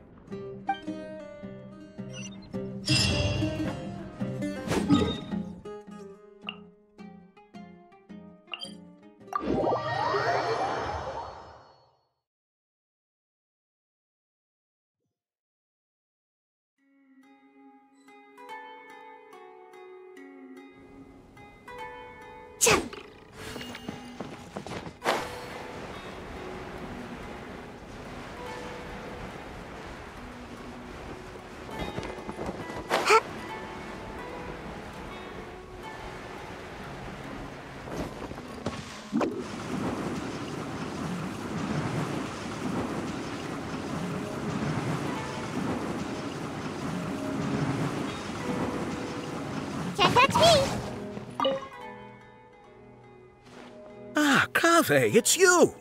It's been a while. What have you been up to recently? Yeah, it's been a long time, Alkami. Things haven't changed much for me. I'm still taking private commissions for all kinds of projects. I heard that you were the genius behind the Palace of Alcazazare. I bet you're all set for Mora after a project of that size. Well, it's hard to make a profit from every project, you know? Hard to make a profit? You've got to be joking. I've never met an architect who didn't make a profit from a project. Unless the client fled before they paid the commission fee in full. But that doesn't sound right either. Doesn't Dory have a pretty decent reputation in our local business circles? I don't think she's ever been involved in any kind of big scandal. Well, about that. I mean, it was complicated. I understand. Either way, doing one project after another sure gets exhausting over the years, huh? I've been there, so I can feel your pain. I mean, I obviously never had your reputation to live up to. That must have been stressful. But I'm sure we've faced all the same problems. Trying to keep your client in a good mood while you're trying to stop them from micromanaging things they don't know the first thing about. I don't miss it. Thankfully, that's all behind me now. Not exactly. My work is still closely related to architecture. Judging from the look on your face, you're still strapped for Mora. That's quite unfortunate. You're the most artistically gifted graduate the Ksharawar Darshan has seen in decades. But it looks like you still have a lot to learn in terms of making Mora. With that said, us Ksharawar grads should still look out for each other. What if I told you about an idea that'll absolve you of all your Mora troubles going forward? Are you serious? But something like that has got to be some kind of top-level business secret. Are you sure you can just share something like that with me? Besides, I don't want to just take something like that without offering anything in return. I still have a little Mora.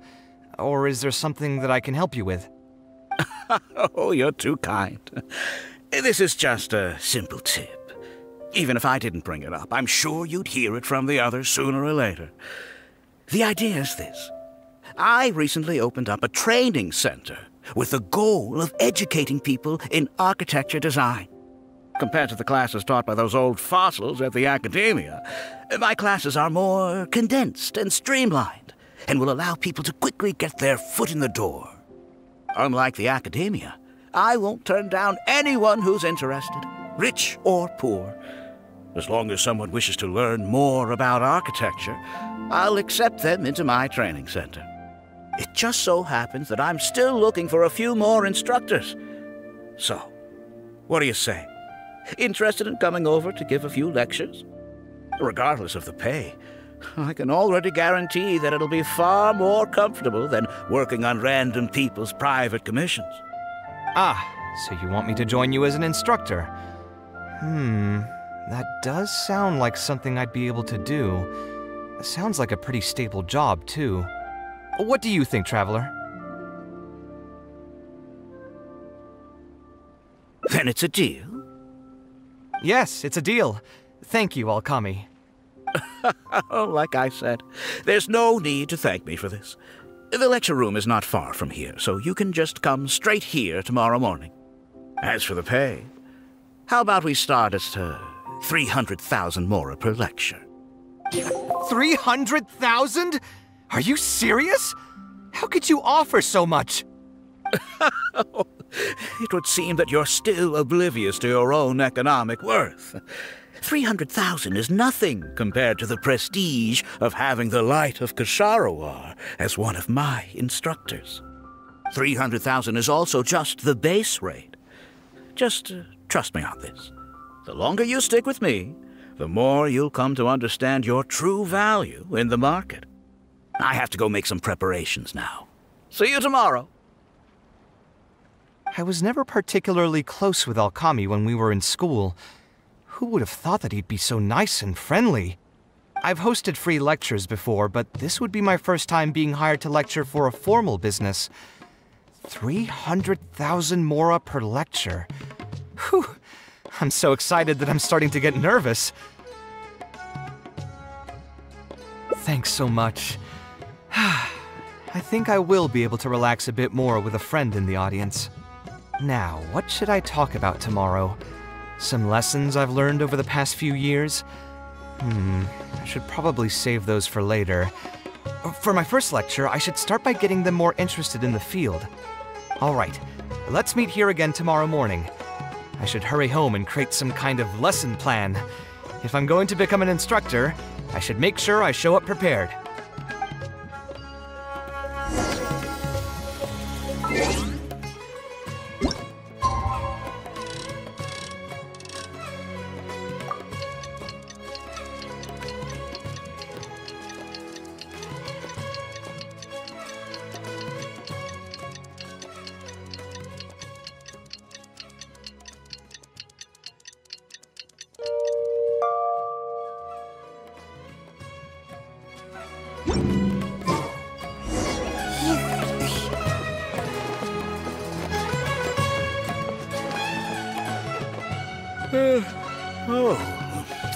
I didn't expect you two to get here so early.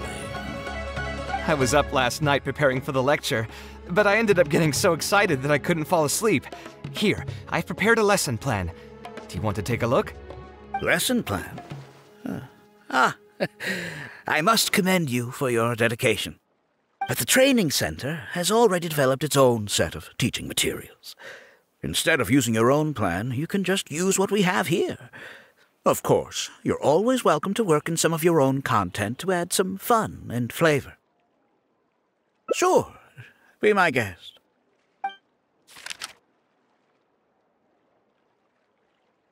It's almost time for the lecture to start.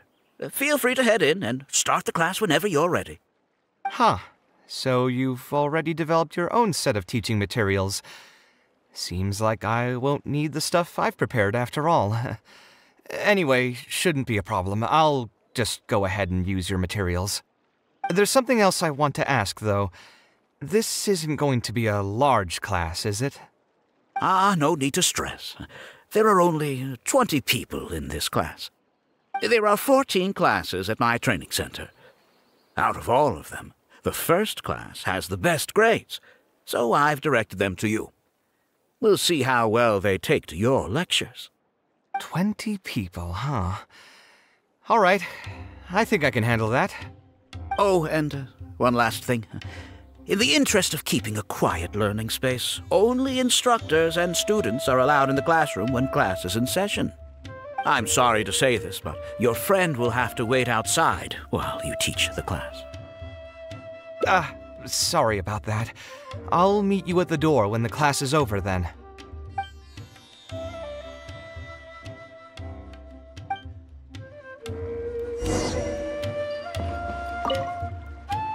Hey there. Can I help you? Oh, Akami? You mean that rich guy who's been making quite the name for himself? Yeah, he commissioned a set of furniture from me a while back. Paid a great deal of mora for it, too. I heard he earned a fortune working as a renowned architect. Now he's opened a training center so others can follow in his footsteps. If the tuition wasn't sky high, I'd enroll my child in a heartbeat. Architecture really sounds like a lucrative profession.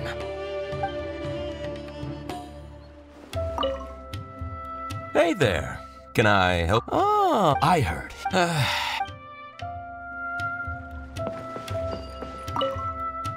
Did you hear? Alkami recruited Kaveh to be an instructor. I bet that'll boost his enrollment numbers. Really makes you jealous, eh? If you think about it, Alkami was never that talented himself as an architect. If we're just talking about professional skill, no one would pay for a class with him. That's true, but you've got to admit, his advertisements are really effective. After all, the academia only admits those that can pass its entrance exam, so only a few people could hope to study architecture in the halls of the Kasharwar. For those who can't pass the exam, or who just want to jump straight into the industry, the training center is the best bang for the Mora. Man, to have that kind of business acumen.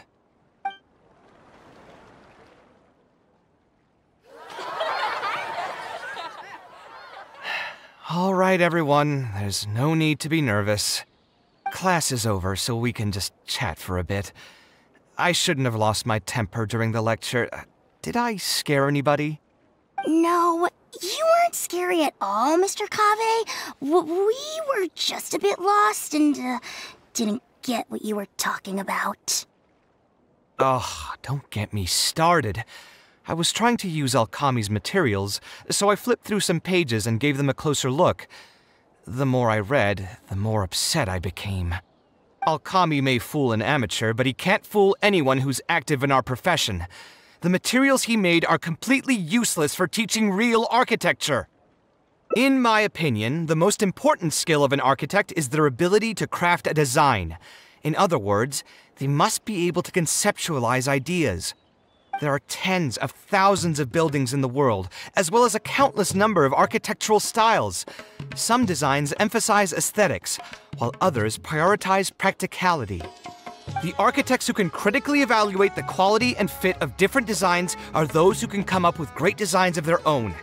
But you won't get any of that from the teaching materials they're using here. All these students are doing in class is rote memorization of existing designs. They are learning nothing about the underlying principles.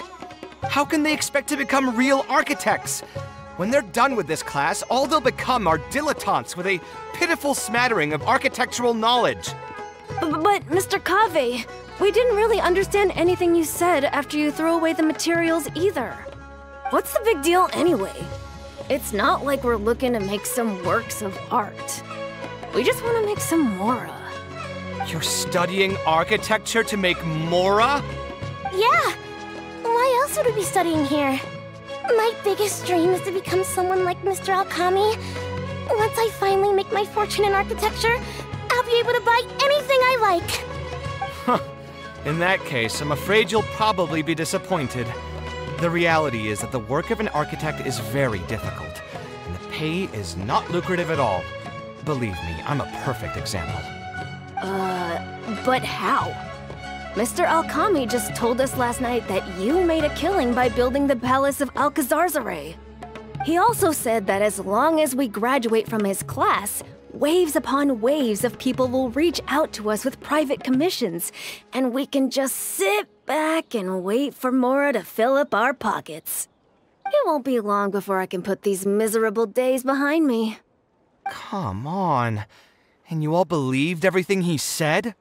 But Mr. Alchemy is really rich, isn't he? You... It's pointless trying to argue this with you right now.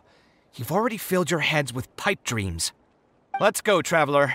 Let's hear about Alchemy's true plans from the man himself.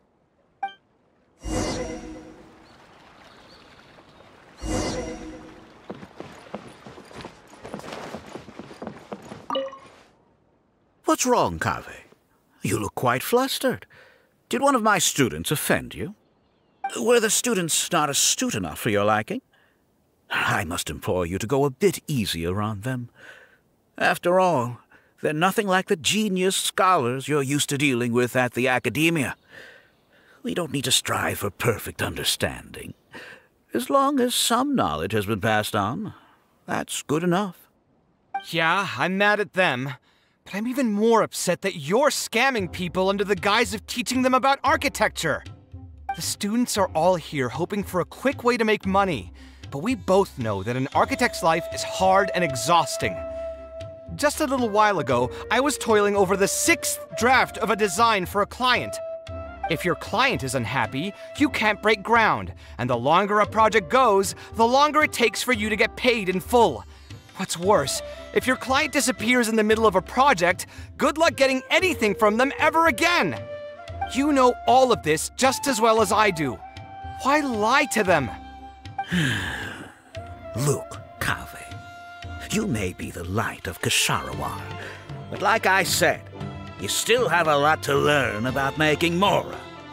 You may deny it all you want, but it's a fact that in today's Sumeru, architecture is a terrible profession. Our clients care very little for the effort we pour into our designs. Instead of appreciating us, they spend all their time nitpicking details and demanding changes, often forcing all kinds of ridiculous ideas onto us.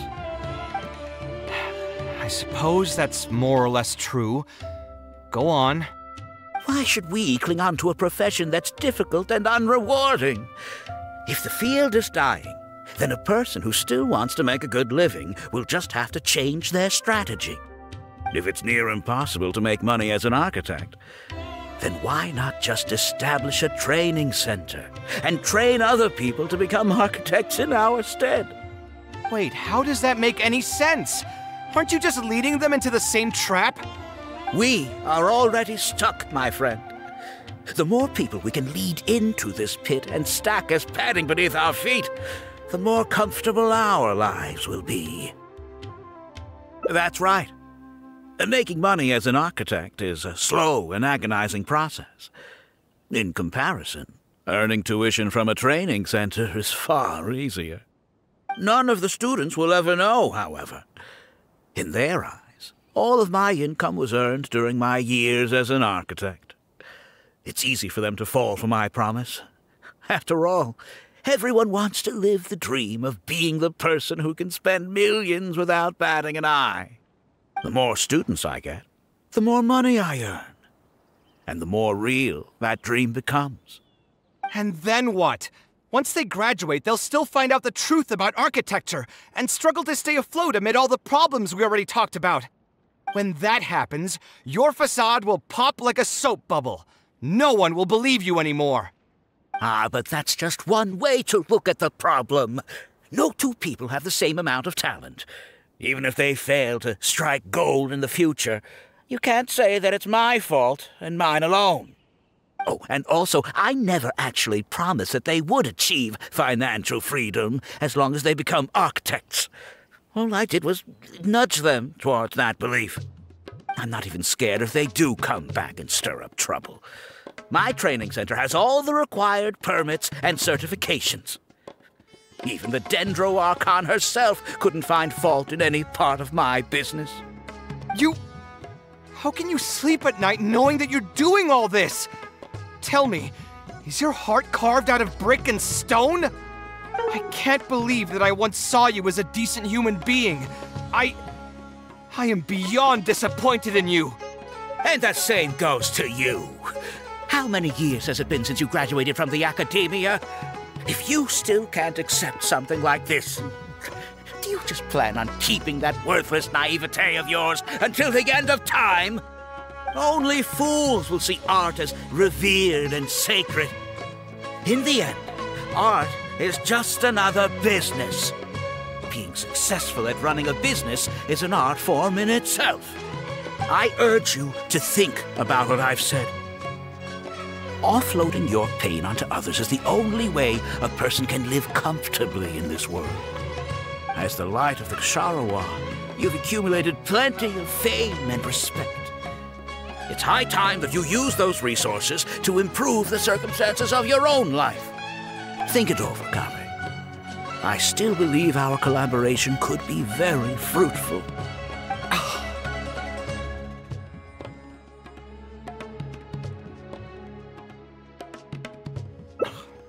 I'm so mad, I feel a headache coming on. There's nothing more I can say to him. I'll resign from my position as instructor. Of course, I'm sure you've realized that as long as I remained at this center, he would be able to use my name to advertise this place. Even if I just sit back and do nothing, others will be deceived and suffer because of me. He is right about one thing, though. These kinds of training centers are everywhere. And even if the academia was to find out about it, it's unlikely that they would take any real action against it. The most that they could accuse him of is false advertising. And even that would be hard to prove. Oh? Did you notice something else? Yeah, you've got a point. The rate he gave me was 300,000 mora per lecture. That probably came out of the students' tuition. And who knows just how much he's been charging the students for attending his classes. If you're gambling everything on making it rich as an architect, are you really going to have the mora to pay for that kind of tuition? Right. We should hurry. The students didn't believe a word I was telling them. They're still daydreaming about making millions. We're never going to get any information from them again if we let Alkami talk to them first. Let's move now before he's had the chance to react.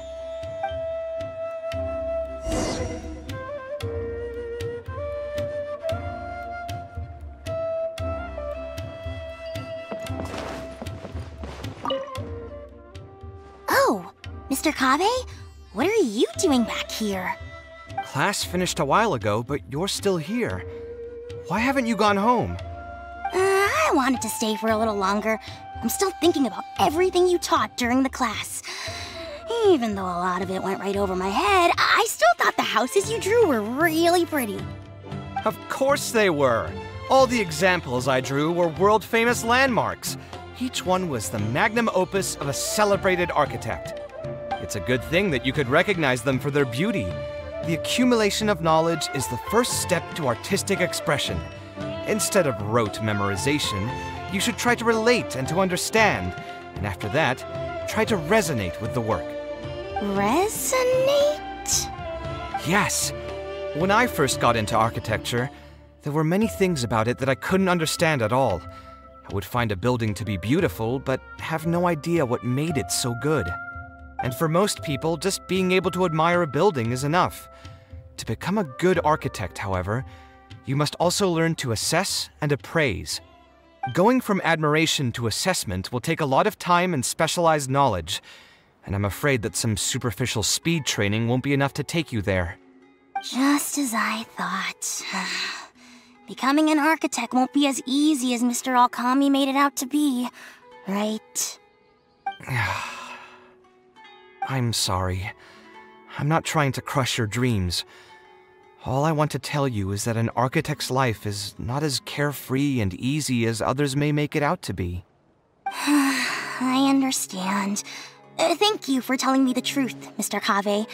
I think I'll still stay here for the time being, though, since my family still hasn't paid everything off.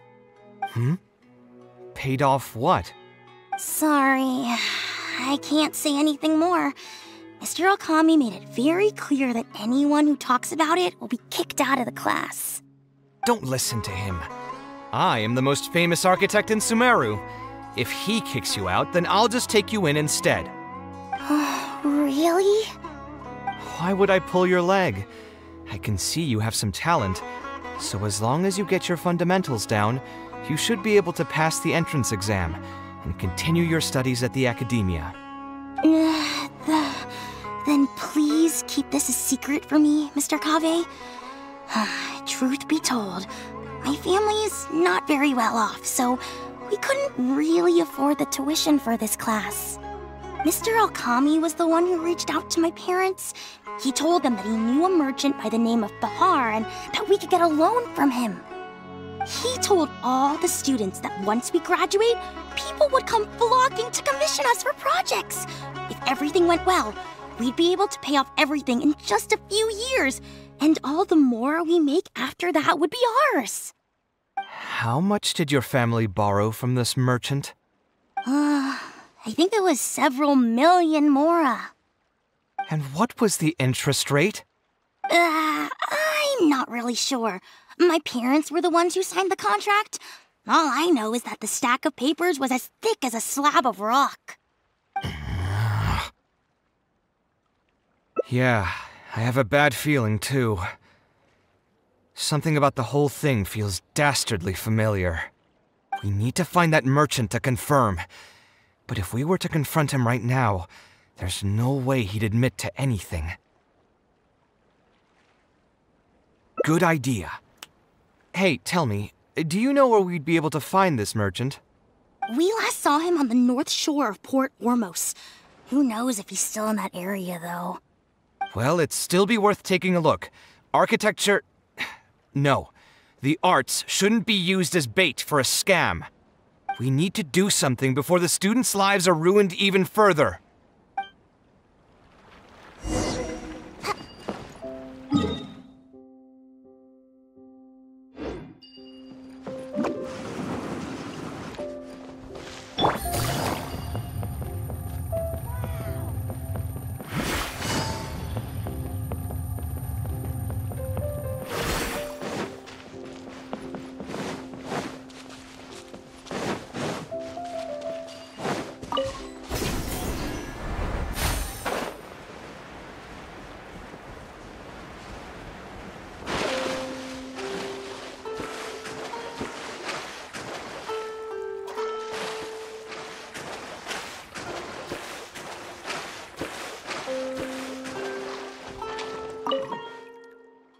Oh, I don't think I've ever seen you guys before.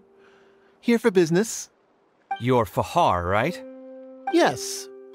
May I ask who introduced you? Alkami. My friend here wants to enroll in his architecture class, but they're a bit short on money. Alkami told us you're the man to go to in this kind of situation. Oh, sounds like his business is booming. How much do you need? Let me see. I'd say around 3 million mora. Oof, you call that a bit short on money?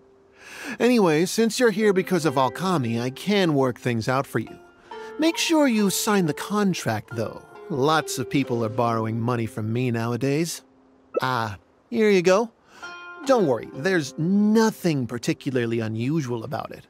All you need to do is pay back the loan in full within 3 years. And what if they won't be able to pay it back? What do you mean, won't be able to pay it back? Once you graduate from Alkami's place, you'll be making millions of mora a year. Easy! At that point, paying this off will be a piece of cake. And even if you were to run into some difficulties and need to delay the installments, it's no big deal. We're all reasonable people here. If you can't pay quickly, you can just pay it back over a longer period.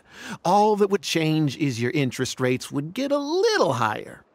It's hard work running a business. If we're taking risks to supply you with mora, it's only fair that you take on a bit of the financial risk as well. Anyway, there's no point in tying yourself in knots over the contract. With the way you're reading every single line, it's like you're worried you're about to get scammed out of your whole life savings. Why would I lie to you? Tons of students at Alkami's place have signed the contract. Aren't they all doing pretty well for themselves? I just did some calculations in my head. When you say the interest will get a little higher, do you mean it'll get higher than 30%? Of course, the contract did a great job of trying to obfuscate that fact. It only listed the amount that you'll have to repay every day, which gives the false impression that the amount hasn't actually increased by all that much. If you actually do the math, however, it's clear that the amount you need to pay on interest alone will amount to hundreds of thousands of mora per year. Most people can't even make that much mora in a year. Your greed really knows no bounds. Even my creditor doesn't dare to raise rates that high. Once a family's signed on to a scheme like this, there's no getting out. What are you trying to say, huh? I figured something was off when 2 well-dressed people came looking for a loan. Think you got the better of me? Too many people are sticking their noses where they don't belong these days. Luckily for me, though, this is a pretty secluded spot. Hey, come out and teach these guys a lesson! Eremites? I've already fought off more than my fair share of them when I was working in the desert. There are only a few of them, so they shouldn't pose much of a threat. Marak, you're up! Feeling lucky today? Gotcha!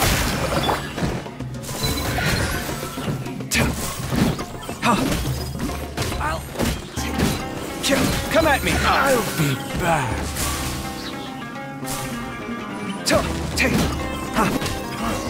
You won this one. Who are you and what do you want? I don't think we've done anything to hurt or offend you, so why go this far to destroy my livelihood? Debt has the power to upend your whole life. I know very well just how miserable living in debt can be. But my debts are the culmination of many different factors, and my interest rate is still somewhat reasonable.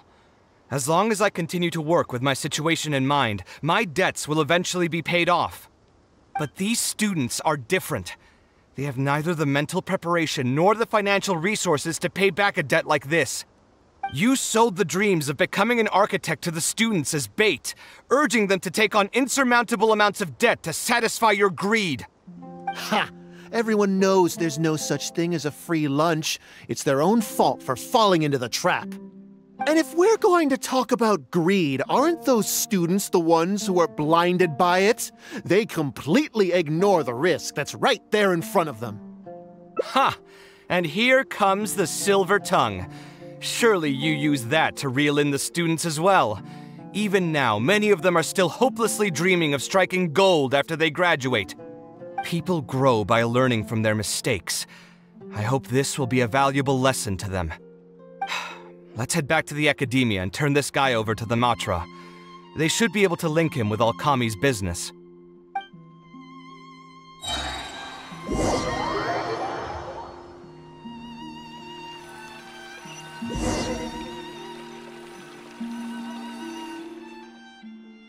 Sino?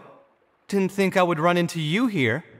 My vacation just ended not too long ago, so I'm going over some cases at the Academia.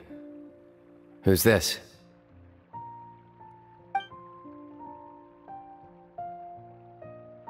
I see. Charging an interest rate over 30% indeed constitutes a crime.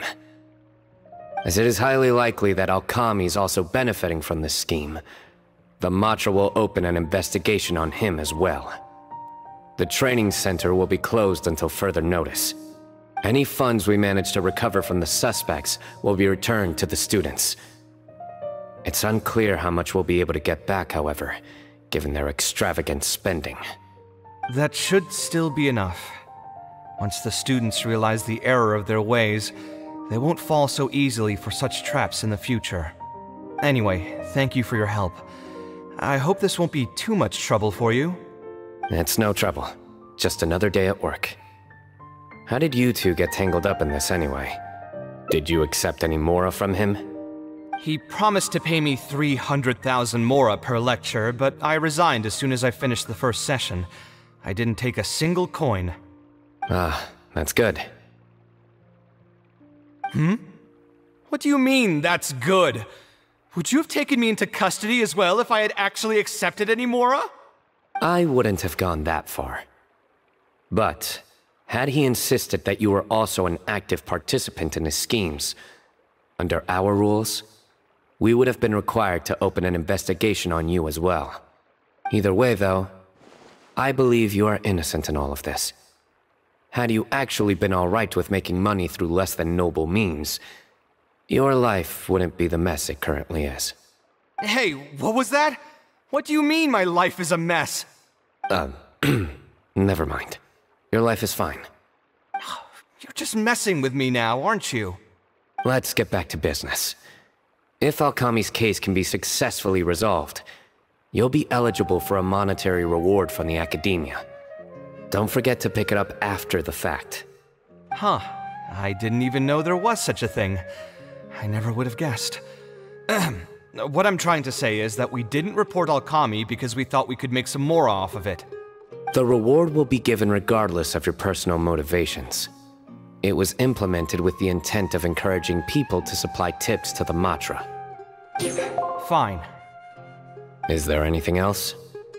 I want to go back to the training center one more time and talk to some of the kids. Sure, but you should wait until tomorrow. My subordinates will shut down the center today, and summon the students to gather information on the total amount of mora they've lost in the scam. Alright, then I'll stay out of their way. I can talk to the kids tomorrow. I have a few other things to take care of, so I'll be off for now.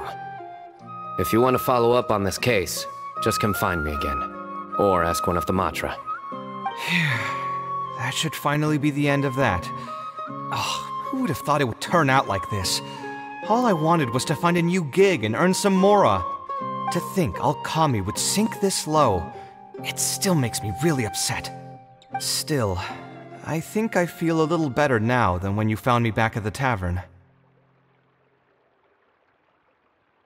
It's a little ironic, but you could say it's because I've realized that there are many circumstances in the world that are even worse than my own. Now that I've seen such things firsthand, I suppose I've earned a new sense of appreciation for my life. How should I put it? I'm pretty stubborn when it comes to my profession, so I often argue with my clients. The arguments are usually extremely frustrating, and every once in a while I'd wonder if I only became an architect because fate wanted me to pay for some sins I'd committed in a previous life. Alkami's suggestion would have allowed me to quit my life as an architect and earn money solely from my reputation. But now that I've experienced that for myself, I can confidently say that I'd never want to do it again. Every scholar has their own sense of pride and a line that they don't like to cross. Of course, when faced with the vicissitudes of life, some will surrender these things to seek a more comfortable life. I can understand that. Just speaking for myself, though, I don't think that's something I'd ever be able to do. The voice in my heart would just keep repeating one thing. The moment I turn away from my dreams would be the moment my career ends. If I stopped devoting everything to my creative activities, I'd be able to lead a more comfortable life, but at the same time, my sense of intuition and understanding for the arts would also begin to degrade. At that point, any materialistic ease I may have gained in life would just become another form of torment. In comparison, my current life comes with its share of difficulties, but at least I'd never have to deal with that kind of existential reckoning. I appreciate it. You may call me conceited for this, but I would also like to think I'm talented enough to be able to lead a decent life without compromising my pride. It's certainly not easy, but I want to keep at it. My thanks again for being such a great help throughout all of this. I'm planning to pay another visit to those kids tomorrow. Want to come with me? All right, I'll see you tomorrow then. Get some good rest.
Mr. Alkami was a scammer.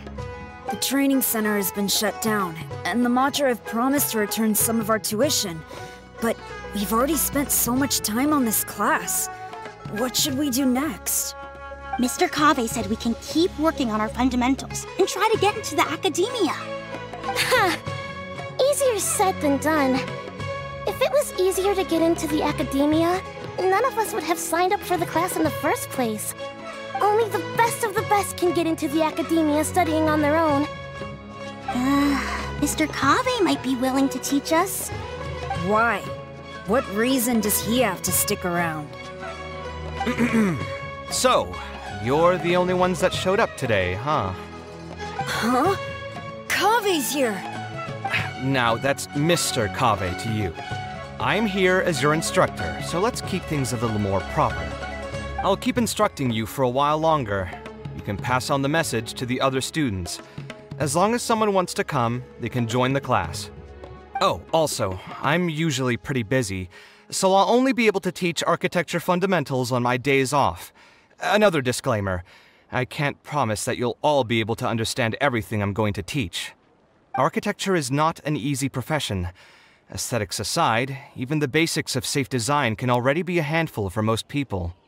If you want to design safe buildings, you'll have to go through a systematic study of structural engineering. And just as a heads up, all of this will be a huge step up from the superficial stuff you were learning before. It'll take both talent and perseverance to get through the course. I don't want to hear anyone say that I didn't warn you. We'll try our best.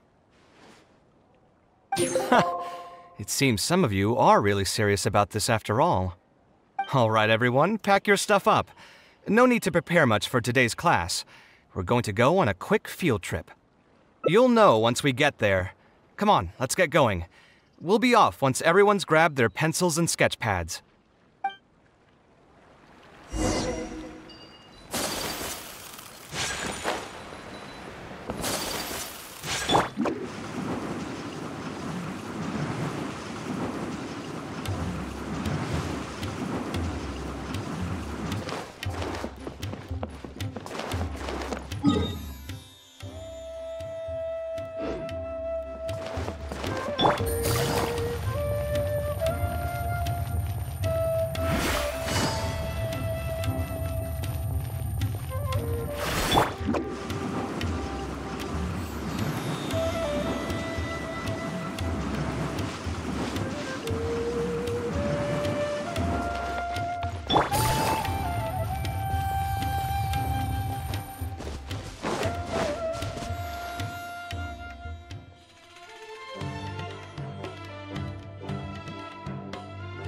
This lighthouse has been around for a long time, and I handled its renovations when I first graduated from the academia.